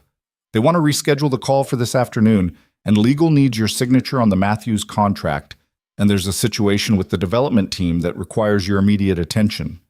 Ethan felt the familiar weight settle back onto his shoulders. The pull of urgency, the demand to fix everything immediately. Schedule Singapore for Wednesday, he heard himself say. I'll review the Matthews contract this afternoon, and whatever's happening with development, tell them to handle it internally unless the building's on fire. Rachel blinked. I'm sorry? Which part confused you? All of it? You always take investor calls immediately, and you never tell teams to handle things internally. Well, I'm doing it differently now. He walked toward his office. Also, clear my schedule Friday afternoon. I'm leaving at 3. You have the quarterly review at 4. Move it. Mr. Cole? Rachel. He stopped, turned to face her. I appreciate your concern, but I'm making some changes. The world won't end if I'm not available every second of every day. She looked at him like he'd grown a second head. Are you feeling okay? Honestly? Better than I have in months. He smiled. Just trust me on this.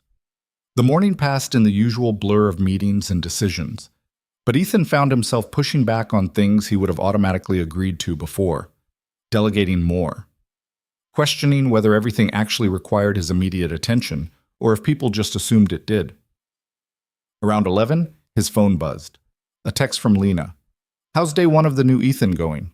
He smiled, stepping out of a meeting to respond. Weird. My assistant thinks I've lost my mind. Good. Means you're doing something different. Is different always good? Not always, but in your case, yeah. Your old normal was killing you slowly, dramatic, accurate. He was about to respond when another message came through. Don't let the pressure pull you back into old patterns. Remember what actually matters. Yes, ma'am. I'm not kidding, Ethan. It's really easy to slip back. I've done it 100 times. I know, I'm trying. Try harder. He laughed out loud in the hallway, earning strange looks from passing employees. Lunch was supposed to be a working meal with the product team. Instead, Ethan canceled it and walked to a deli 3 blocks away. Ate a sandwich on a bench in a small park, watching people live their lives. It felt revolutionary and slightly ridiculous at the same time. His phone rang. Marcus. Hey man, just checking in. How was the drive back? Long but fine. Traffic was terrible. Lena said you guys talked Sunday morning. We did. She's very... Ethan searched for the right word. Persistent. Marcus laughed. That's one way to put it. She texted me last night asking if I thought you'd actually follow through or just go back to hiding. What did you tell her? That I hoped you'd follow through but wouldn't bet money on it. A pause. Prove me wrong, man. Actually change something. I'm working on it. I know you are. I can hear it in your voice. You sound less... Marcus trailed off. Less what? Less dead inside. Ethan winced. Was I that bad? Honestly? Yeah. You were going through motions. Every conversation felt rehearsed. Every answer felt like something your PR team had prepared. Marcus's voice softened. It was like talking to a really convincing replica of my best friend instead of the actual person. I didn't realize. I know. That was part of the problem. They talked for another 10 minutes about nothing important, just normal conversation between friends. It felt good. Normal. The kind of thing Ethan used to do before he'd convinced himself every minute needed to be productive. Back at the office, he actually looked at the Matthews contract instead of just signing it. Found 3 clauses that didn't sit right. Sent it back to legal with notes. Rachel looked at him like he'd started speaking a foreign language. You always sign these immediately. Maybe I shouldn't have been. But the other party is waiting. Then they can wait a little longer while we make sure this is actually in our best interest. Ethan looked up from his computer. When did we start prioritizing speed over accuracy? Rachel didn't have an answer for that. The afternoon brought the kind of crisis that would normally have consumed his entire evening. A key developer quit unexpectedly, threatening to derail a major project. The team wanted Ethan to personally convince him to stay, throw more money at the problem, do whatever it took. Instead, Ethan spent 15 minutes on the phone with the developer, actually listening to why he was leaving. Burnout. Lack of work-life balance. Feeling like just another cog in a machine that didn't care about him as a person. The irony wasn't lost on Ethan. I get it, he told the developer. And I'm not going to try to convince you to stay if this place is burning you out. That's not fair to you. The developer sounded surprised. Really? Really? But I would like to understand what we could have done differently. Not to change your mind, just so we don't keep losing good people for the same reasons. They talked for another 20 minutes. Honest conversation about company culture, expectations, the relentless pace that ground people down. By the end, the developer agreed to stay on for 2 more weeks to help transition his projects, and promised to send Ethan detailed notes about what needed to change. Thank you for actually listening, the developer said. Most executives just throw money at problems without addressing the actual issues. After the call, Ethan sat at his desk thinking about how many problems he'd tried to solve with money or pressure instead of actually listening to what people needed. His phone buzzed. Lena again. Have you figured out what makes you happy yet? Still working on it. That's not an answer. I know. Do you want a hint? Sure. It's probably not whatever you're doing right now. He looked around his office. Expensive furniture, floor-to-ceiling windows, every surface covered with the evidence of success that felt increasingly hollow. You're probably right. I'm definitely right. Now stop working and go spend time with your kid. Ethan checked his watch. 4:30. He had 3 more meetings scheduled, 2 calls that needed to happen, a report to review. He shut down his computer. Rachel appeared in his doorway like she'd been summoned. Mr. Cole, the product team is waiting in conference room B. Reschedule it. But, Rachel, I'm leaving. Whatever it is can wait until tomorrow. Are you sure you're feeling okay? You never leave before 7. I'm fine. I'm just reprioritizing. He grabbed his jacket. And going forward, don't schedule me for anything after 4 on days I have my daughter. Family time is not optional anymore. He left her standing there, looking confused and possibly concerned for his mental health. His daughter's face when he showed up at school pickup on time, early even, was worth every rescheduled meeting.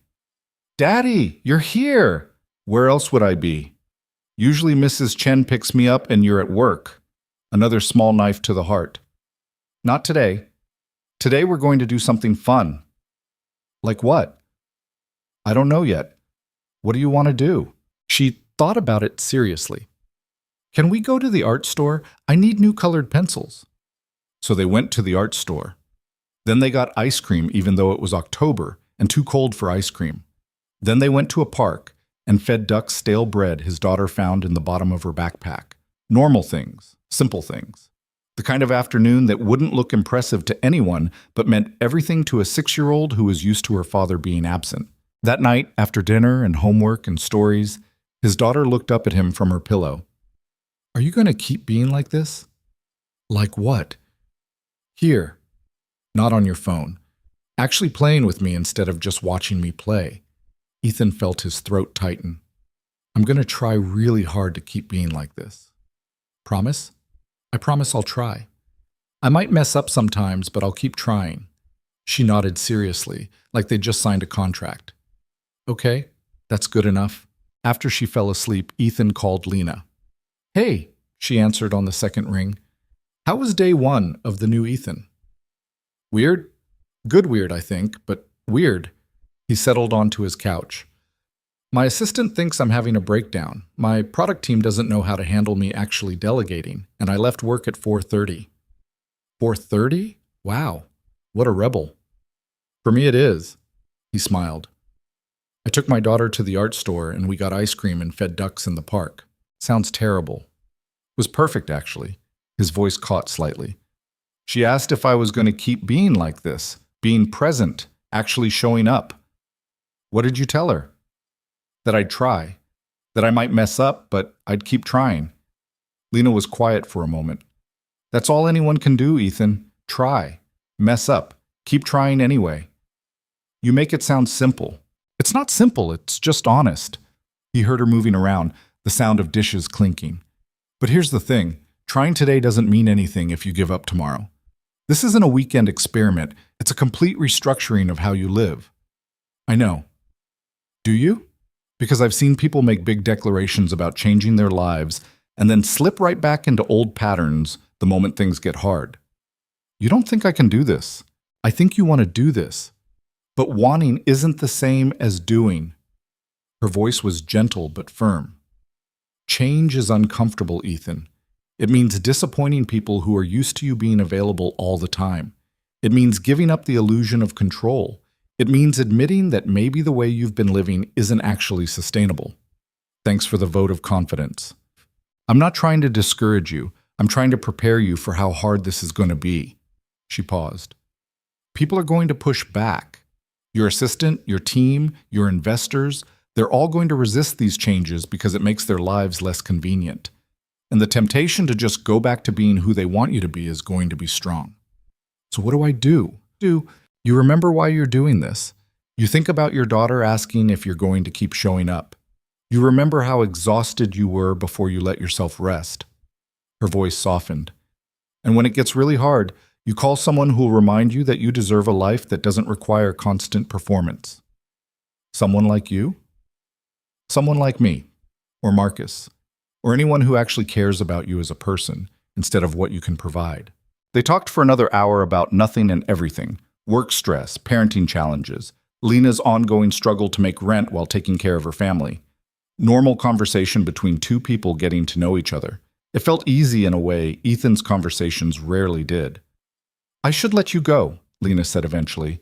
You have work tomorrow, and I have an early shift. What time? 5 a.m. at the diner, then I'm at the bar from 2 to 10. That's a 17-hour day. Yeah, well, bills don't pay themselves. Lena, don't. I know what you're going to say, and I don't want your money. I wasn't going to offer money. I was going to say that sounds exhausting, and I'm sorry you have to work that hard. Silence.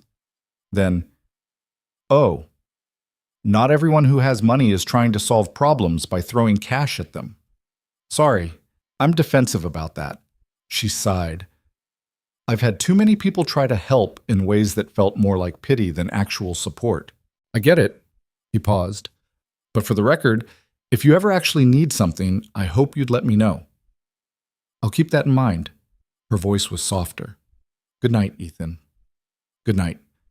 The week continued in the same vein, small changes that added up to something bigger. Leaving work on time, actually taking lunch breaks, spending mornings with his daughter instead of on his laptop, delegating tasks he would have handled himself before. It was uncomfortable. People pushed back exactly like Lena had predicted. By Thursday, Rachel had scheduled an actual meeting to discuss his changed behavior patterns and how they're affecting team productivity. Ethan almost laughed. Rachel, I appreciate the concern, but taking reasonable breaks and leaving at normal hours isn't changed behavior. It's called having boundaries. But Mr. Cole, you've always been available, and that was unsustainable. I was burning out and didn't even realize it. He looked at her seriously. I need you to adjust expectations. I'm not going to be available 24/7 anymore. That doesn't mean I'm not committed to the company. It means I'm committed to not destroying myself in the process of running it. She looked uncomfortable. The investors aren't going to like this. The investors can adjust. If they have a problem with me maintaining basic work-life balance, maybe we need different investors. Are you sure about this? More sure than I've been about anything in years. Friday afternoon at 3, he kept his promise to himself and left the office. Rachel looked pained. The quarterly reports will still be there Monday morning. He drove 4 hours back to Marcus's house, getting there just after 7. Lena opened the door, looking surprised. Ethan, what are you doing here? Figured I'd actually follow through on not disappearing for another 8 months. She smiled, stepping aside. Well, come in then. Marcus is going to lose his mind. Marcus did, in fact, lose his mind. In a good way. Man, I did not think you'd actually come back this soon. Told you I was trying to change.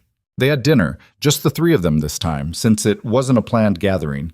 Takeout Chinese food eaten straight from containers while sitting around the kitchen table. It felt more like home than Ethan's penthouse ever had. So how's the first week of the new Ethan been? Marcus asked. Uncomfortable. My assistant thinks I'm having a crisis. My team doesn't know what to do with me setting boundaries. I've probably pissed off half my investors. Ethan shrugged. But I picked my daughter up from school every day.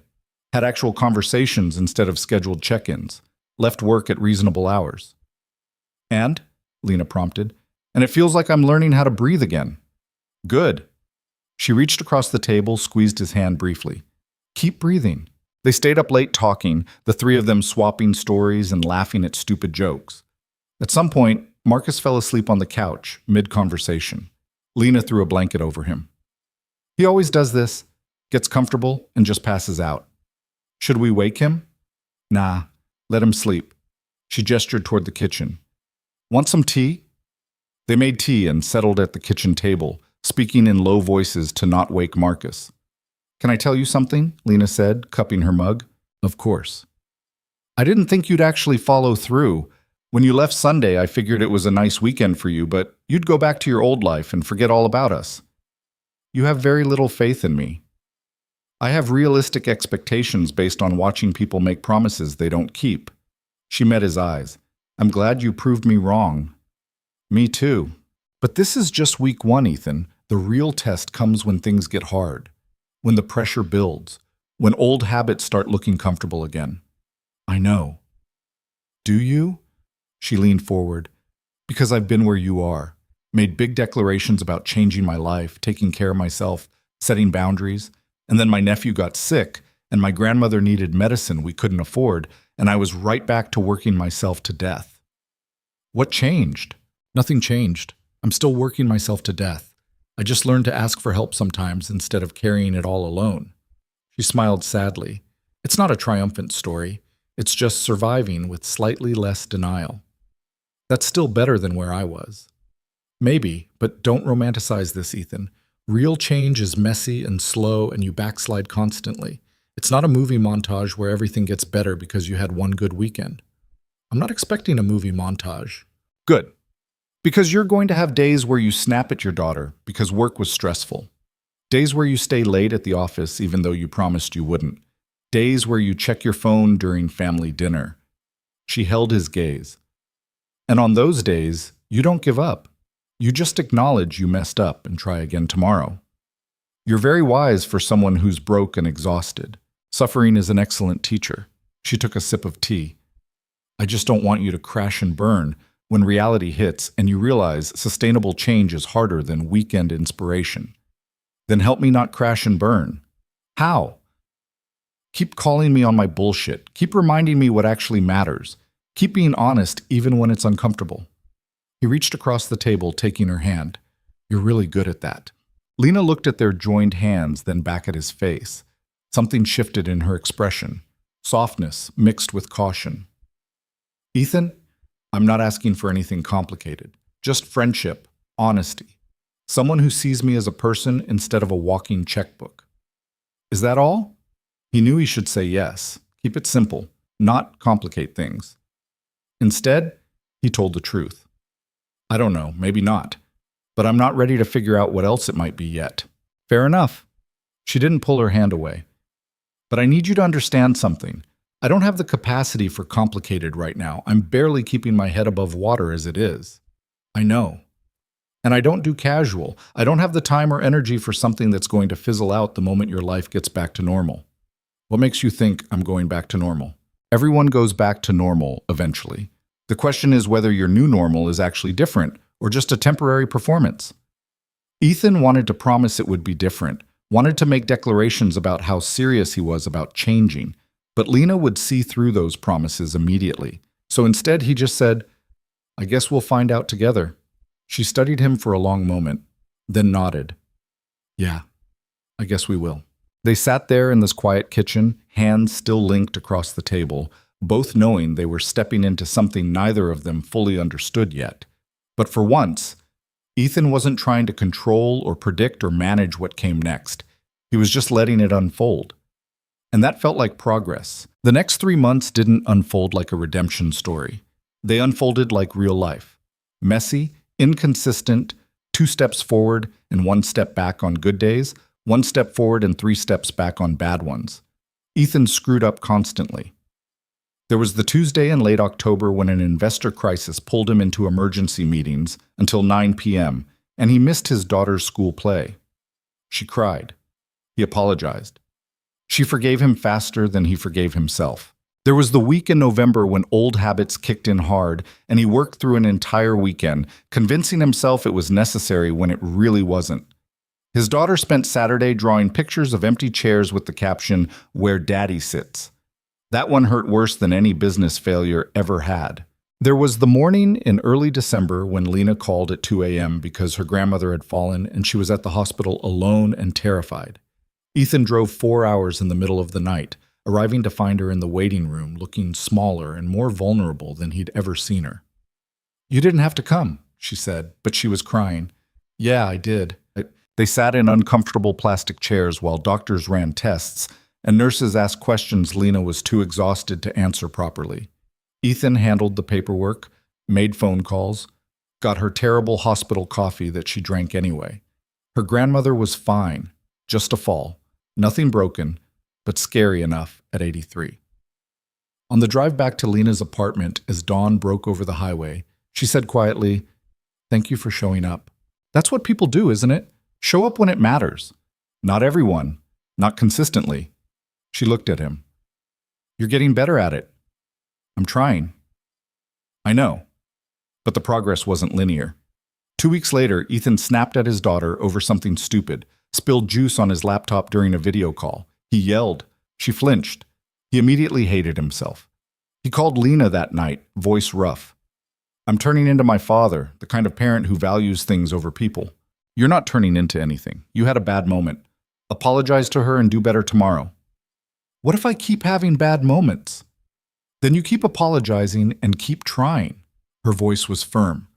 "One mistake doesn't erase 3 months of progress, Ethan. Stop catastrophizing." He apologized to his daughter. They talked about big feelings and stress and how yelling wasn't okay, even when people were frustrated. She hugged him and said, "It's okay, Daddy. Everyone gets mad sometimes." The forgiveness of children was humbling. By mid-December, the changes Ethan had made started settling into something resembling sustainability. Not perfect, not easy, but real. He'd restructured his entire company leadership, promoting people he trusted and delegating major responsibilities. The board had opinions about it, loudly expressed opinions, but Ethan held firm. His mental health wasn't up for debate. He'd hired a second assistant whose sole job was to protect his personal time. No meetings after 4. No calls on weekends unless the building was literally on fire. No exceptions. He'd started therapy. Actual therapy with a professional who called him out on his bullshit more effectively than anyone except Lena. And he'd been seeing Lena regularly, though what they were to each other remained undefined. They talked almost daily, sometimes about important things, sometimes about nothing.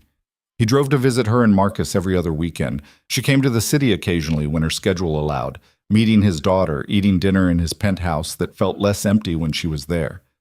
It wasn't dating exactly, but it wasn't just friendship either. They existed in the space between, neither of them ready to define it. The conversation happened on a Friday night in late December. Ethan was at Lena's apartment, a small one-bedroom she shared with her nephew, while her grandmother lived with Marcus.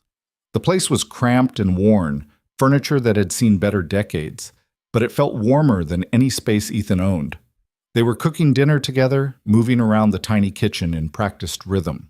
Lena chopped vegetables while Ethan stirred pasta sauce, and her nephew played video games in the living room with the volume too loud. "Can I ask you something?" Lena said, not looking up from the cutting board.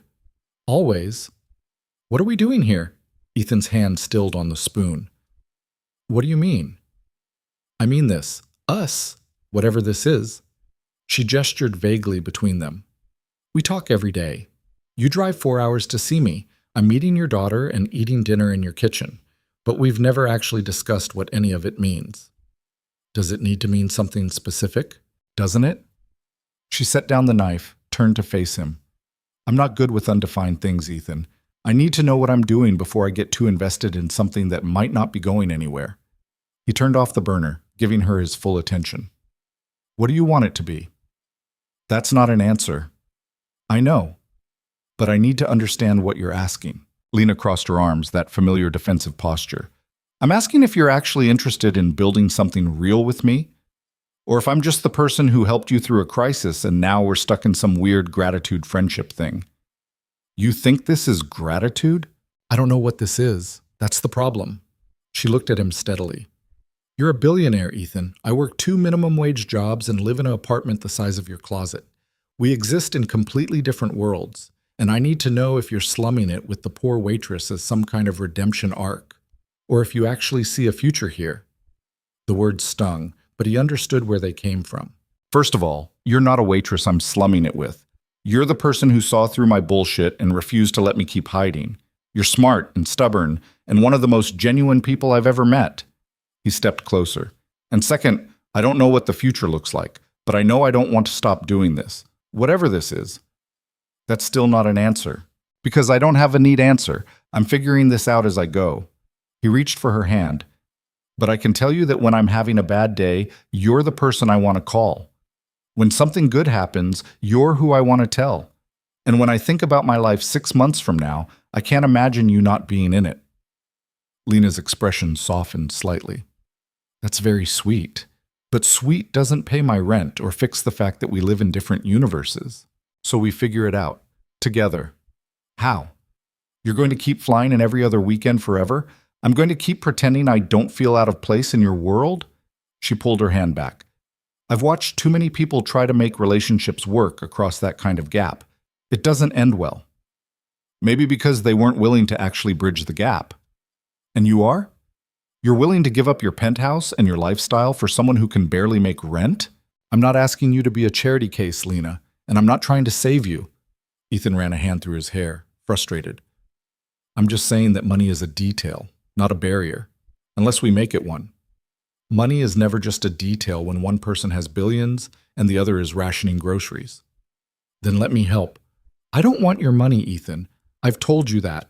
I'm not talking about giving you money. I'm talking about actually building a life that works for both of us. You're right that I can't keep flying in every other weekend forever. So what if you didn't live 4 hours away? She stared at him. What are you suggesting? I'm suggesting that maybe the solution isn't you coming to my world or me coming to yours. Maybe it's building something new that actually works for both of us. That sounds nice in theory. Then help me make it work in practice. He stepped closer again, not touching her, but close enough that she had to look up to meet his eyes. I'm not good at this, Lena. I don't know how to do relationships that aren't transactional, but I'm trying to learn, and you're the person I want to learn with. She searched his face for a long moment. Why me? Because you're real. Because you don't want anything from me except honesty. Because when I'm with you, I don't feel like I'm performing some role. He smiled slightly. And because you blocked a doorway and refused to let me keep lying to myself. That was one time. It was enough. Her nephew shouted something from the living room about beating a level. The pasta water started boiling over. The moment broke. Lena moved to turn down the heat. We should finish cooking before we burn down my apartment. Lena, I'm not saying no. I'm saying I need to think about it. She looked at him over her shoulder. This is my life, Ethan. My nephew depends on me. My grandmother needs me. I can't just uproot everything on a maybe. I know. And I need to know you're serious. That this isn't just some phase where you're rebelling against your old life and I'm convenient. You're not convenient. You're the least convenient person I've ever met. You challenge everything and make me uncomfortable and force me to be honest when I'd rather hide. He moved beside her, taking over stirring the sauce. But you also make me feel like maybe I can actually be myself instead of the version everyone expects. And that's worth more than convenience. She didn't respond immediately, just stood there watching him cook in her tiny kitchen. Finally, she said, "The pasta's ready." They had dinner with her nephew, who talked nonstop about his video game achievements and completely missed the tension between the adults. After he went to bed, Lena and Ethan cleaned up the kitchen in silence that felt heavier than before. I should probably head back to the city, Ethan said, drying the last plate. Yeah. He waited for her to say something else. She didn't. At the door, he turned back. I meant what I said earlier, about wanting to figure this out together. I know you did. Lena leaned against the doorframe, arms crossed. But wanting isn't the same as doing, and I need to see the doing before I risk everything on wanting. Fair enough. He drove back to the city with her words echoing in his head. The next week passed in the blur of holiday preparations. His daughter was with her mother for Christmas, which left Ethan alone in his penthouse with too much time to think. He thought about Lena's question, what were they doing? He thought about her life, the constant work, the financial stress, the responsibility of caring for family while barely able to care for herself. He thought about his own life, The money that solved every practical problem while creating emotional ones, the space that felt empty despite being full of expensive things. And he thought about what it would actually mean to bridge that gap. On Christmas Eve, he made a decision. The next morning, he called his real estate agent. By New Year's, he'd put his penthouse on the market. His assistant thought he'd lost his mind. His financial advisor questioned his judgment. His ex-wife asked if he was having some kind of breakdown. "I'm not having a breakdown," he told Jennifer during their daughter's handoff. "I'm just realizing that a $4 million apartment doesn't make me happy." "And what does make you happy?" He thought about Lena's cramped kitchen, Marcus's cluttered house, his daughter's laugh when he actually paid attention to her stories. "Smaller things," he said. "Cheaper things, real things." Jennifer studied him. "You do seem different. Lighter, maybe." "I'm working on it." "Good." She smiled, the first genuine smile she'd given him since before the divorce. "Our daughter deserves a dad who's actually present. I'm glad you're figuring that out." He started looking at houses in the suburbs. Not mansions, just normal houses with yards where his daughter could play, and extra bedrooms for when she had friends over. The kind of place that felt like a home instead of a showcase. His realtor was baffled. "Mr. Cole, with your budget, you could have something spectacular. Why are you looking at 3-bedroom colonials?" "Because spectacular doesn't mean comfortable. And I'm done trying to impress people who don't actually matter." He found a place in early January, a house about 45 minutes from the city, halfway between his office and Marcus's town. 4 bedrooms, a backyard with an old oak tree that reminded him of the one in Marcus's garden, kitchen windows that let in morning light. It needed work. The floors were scuffed, the paint was dated, the appliances were from a decade ago. It was perfect. He closed on it in February. The day he got the keys, he drove straight to Lena's apartment. She opened the door looking exhausted from a double shift, still in her work clothes. "Ethan, what are you doing here? I thought you had meetings all day." "I canceled them. I need to show you something." "Show me what?" "A house." She blinked. "You want to show me a house right now?" "Right now." "I just worked 15 hours and I smell like French fries." "I don't care. Come on." She was too tired to argue, which was probably the only reason she agreed. The drive took 40 minutes, Lena dozing in the passenger seat for most of it. She woke up when he pulled into the driveway. "Where are we?" "My new house." She sat up, looking at the modest colonial with its scuffed siding and overgrown garden. "You bought this?" "I did." "But your penthouse is on the market. I'm done living in a museum." He turned to face her. "And I'm done living 4 hours away from the people who actually matter." Lena stared at the house, then at him. "You bought a house halfway between your office and Marcus's town. 45 minutes from work, 30 minutes from Marcus, hour and a half from you." "Still an hour and a half. For now." He took a breath. "But I was thinking maybe it doesn't have to stay that way."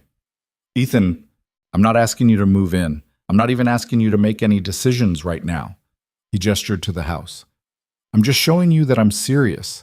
About changing my life, about building something different, about making space for things that actually matter." She got out of the car slowly, walking up to the house like it might disappear if she moved too fast. Ethan followed, unlocking the front door. The inside was empty except for echoes and possibility. Scuffed floors, dated paint, windows that needed cleaning. Nothing like the sterile perfection of his penthouse.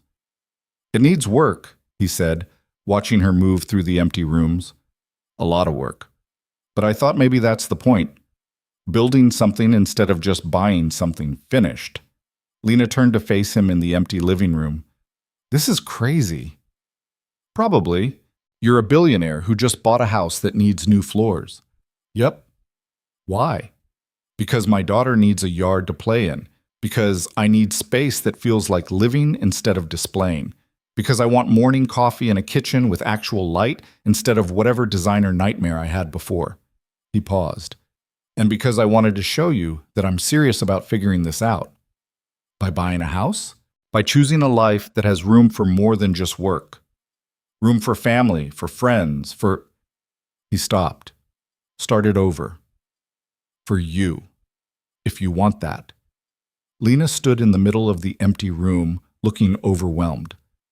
"I can't afford to help you renovate a house, Ethan. I can barely afford my rent.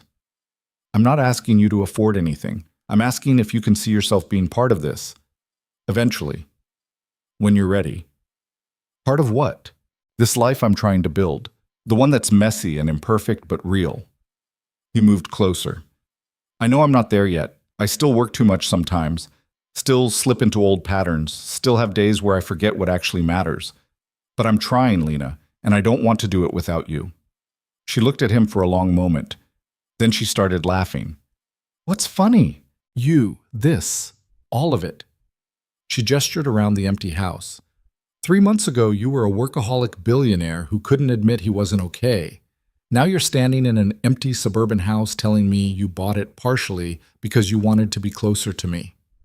When you put it that way, it does sound insane. It is insane. She moved closer until they were standing in the middle of the empty room with nothing between them.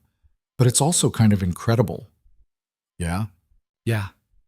She reached up, touching his face gently. You're really doing this. Actually changing. Not just talking about it or trying for a weekend. Actually rebuilding your entire life. I'm trying to. I can see that. Her voice was soft. And I can see me being part of it. Eventually.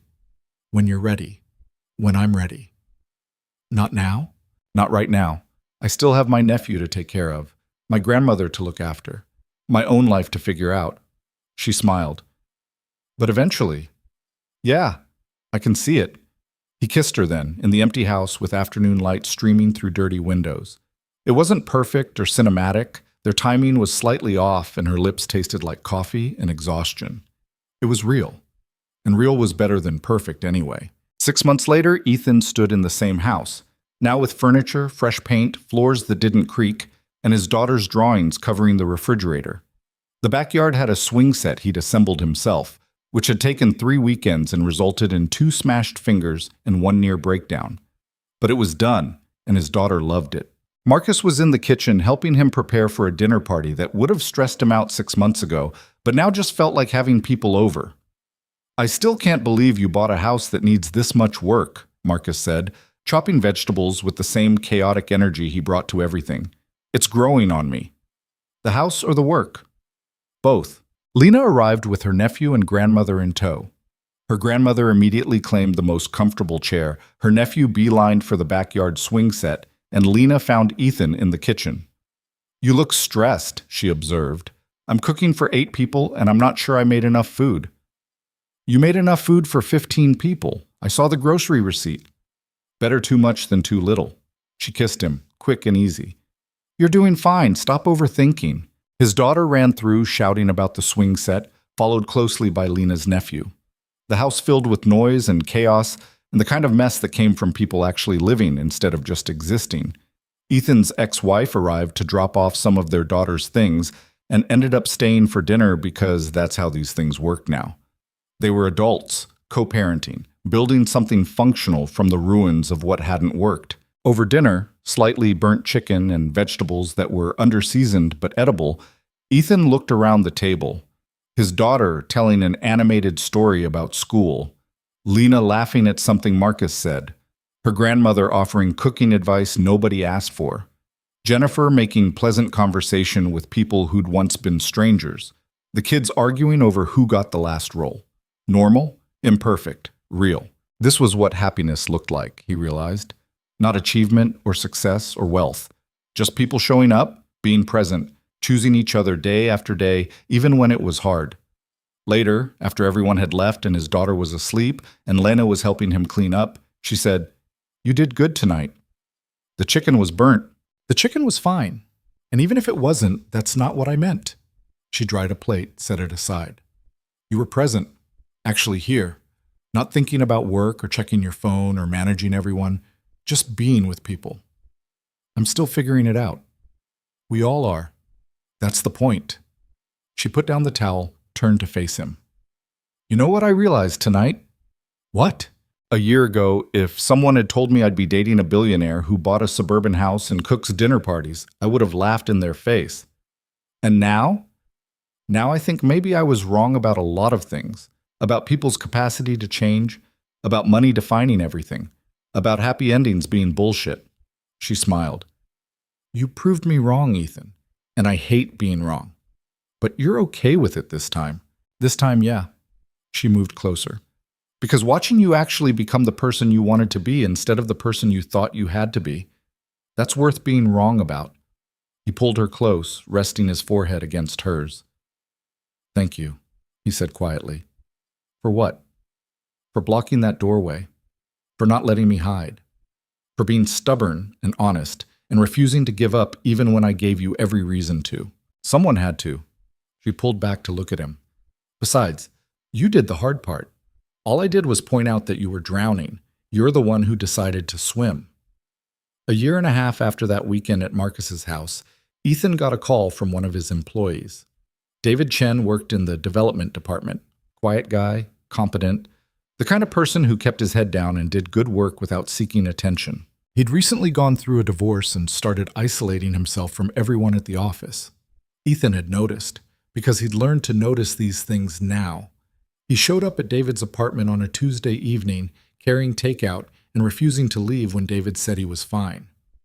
I think people need reminding they matter, Ethan said, standing in the doorway with the same stubborn energy Lena had shown him. David looked at him like he'd lost his mind. Mr. Cole, I appreciate the gesture, but I'm really okay. When's the last time you admitted out loud that you weren't okay? The question landed exactly the way it had when Lena asked him. David opened his mouth, closed it, couldn't answer. Ethan stepped into the apartment. I'm going to share something with you, and you're going to think I'm crazy. But 2 years ago, I was where you are, falling apart, and pretending I was fine, isolating myself and calling it strength, until someone refused to let me keep lying. They talked for 3 hours. Honest conversation about divorce and loneliness and the weight of pretending everything was fine when it wasn't. By the end, David was crying, the kind of tears that came from finally admitting how much you'd been holding. Thank you, he said. I didn't realize how much I needed someone to actually see me. I know, neither did I. Ethan left feeling lighter than he had in weeks.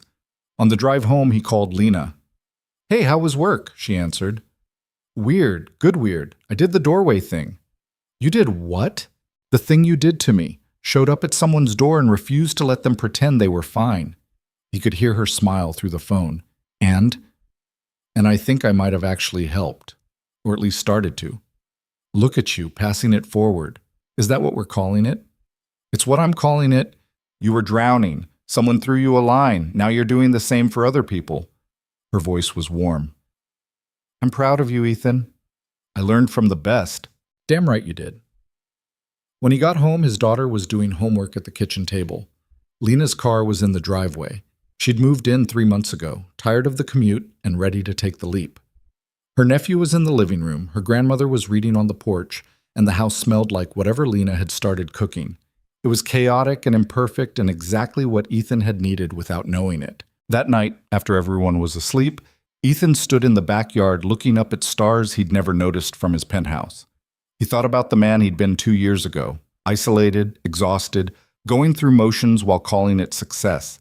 He thought about Lena blocking that doorway, refusing to accept his lies. He thought about all the small changes that had added up to a completely different life. And he realized something important. Healing wasn't about becoming fearless or perfect. It wasn't about fixing everything or erasing the damage. It was about allowing people to stand beside you when life became too heavy to carry alone. It was about showing up even when you wanted to hide. It was about choosing connection over comfort, honesty over performance, presence over productivity. It was about being brave enough to admit you weren't okay, and vulnerable enough to let people help you find your way back. Lena found him there, wrapped a blanket around both their shoulders. You okay? She asked. Yeah. And this time it was true. I really am. She leaned against him, both of them looking at stars. You know what I think? She said. What? I think you spent so long believing isolation was strength that you forgot what actual strength looks like. She squeezed his hand. But you're figuring it out now. Learning that letting people in isn't weakness. It's the bravest thing you can do. When did you get so wise? I've always been wise. You were just too stubborn to listen at first. He laughed. Fair point. They stood there in comfortable silence, two people who'd found each other at exactly the right moment, when both were ready to stop pretending and start living. Years later, Ethan would tell their story to anyone who needed to hear it. He'd talk about hitting rock bottom while looking successful, about the woman who blocked a doorway and changed everything, about learning that asking for help wasn't failure, it was survival. But on that night, standing in his backyard with Lena beside him and his daughter sleeping peacefully upstairs, Ethan didn't think about stories or lessons or meaning. He just felt grateful. Grateful for the weekend that changed everything. Grateful for the stubborn waitress who refused to let him hide.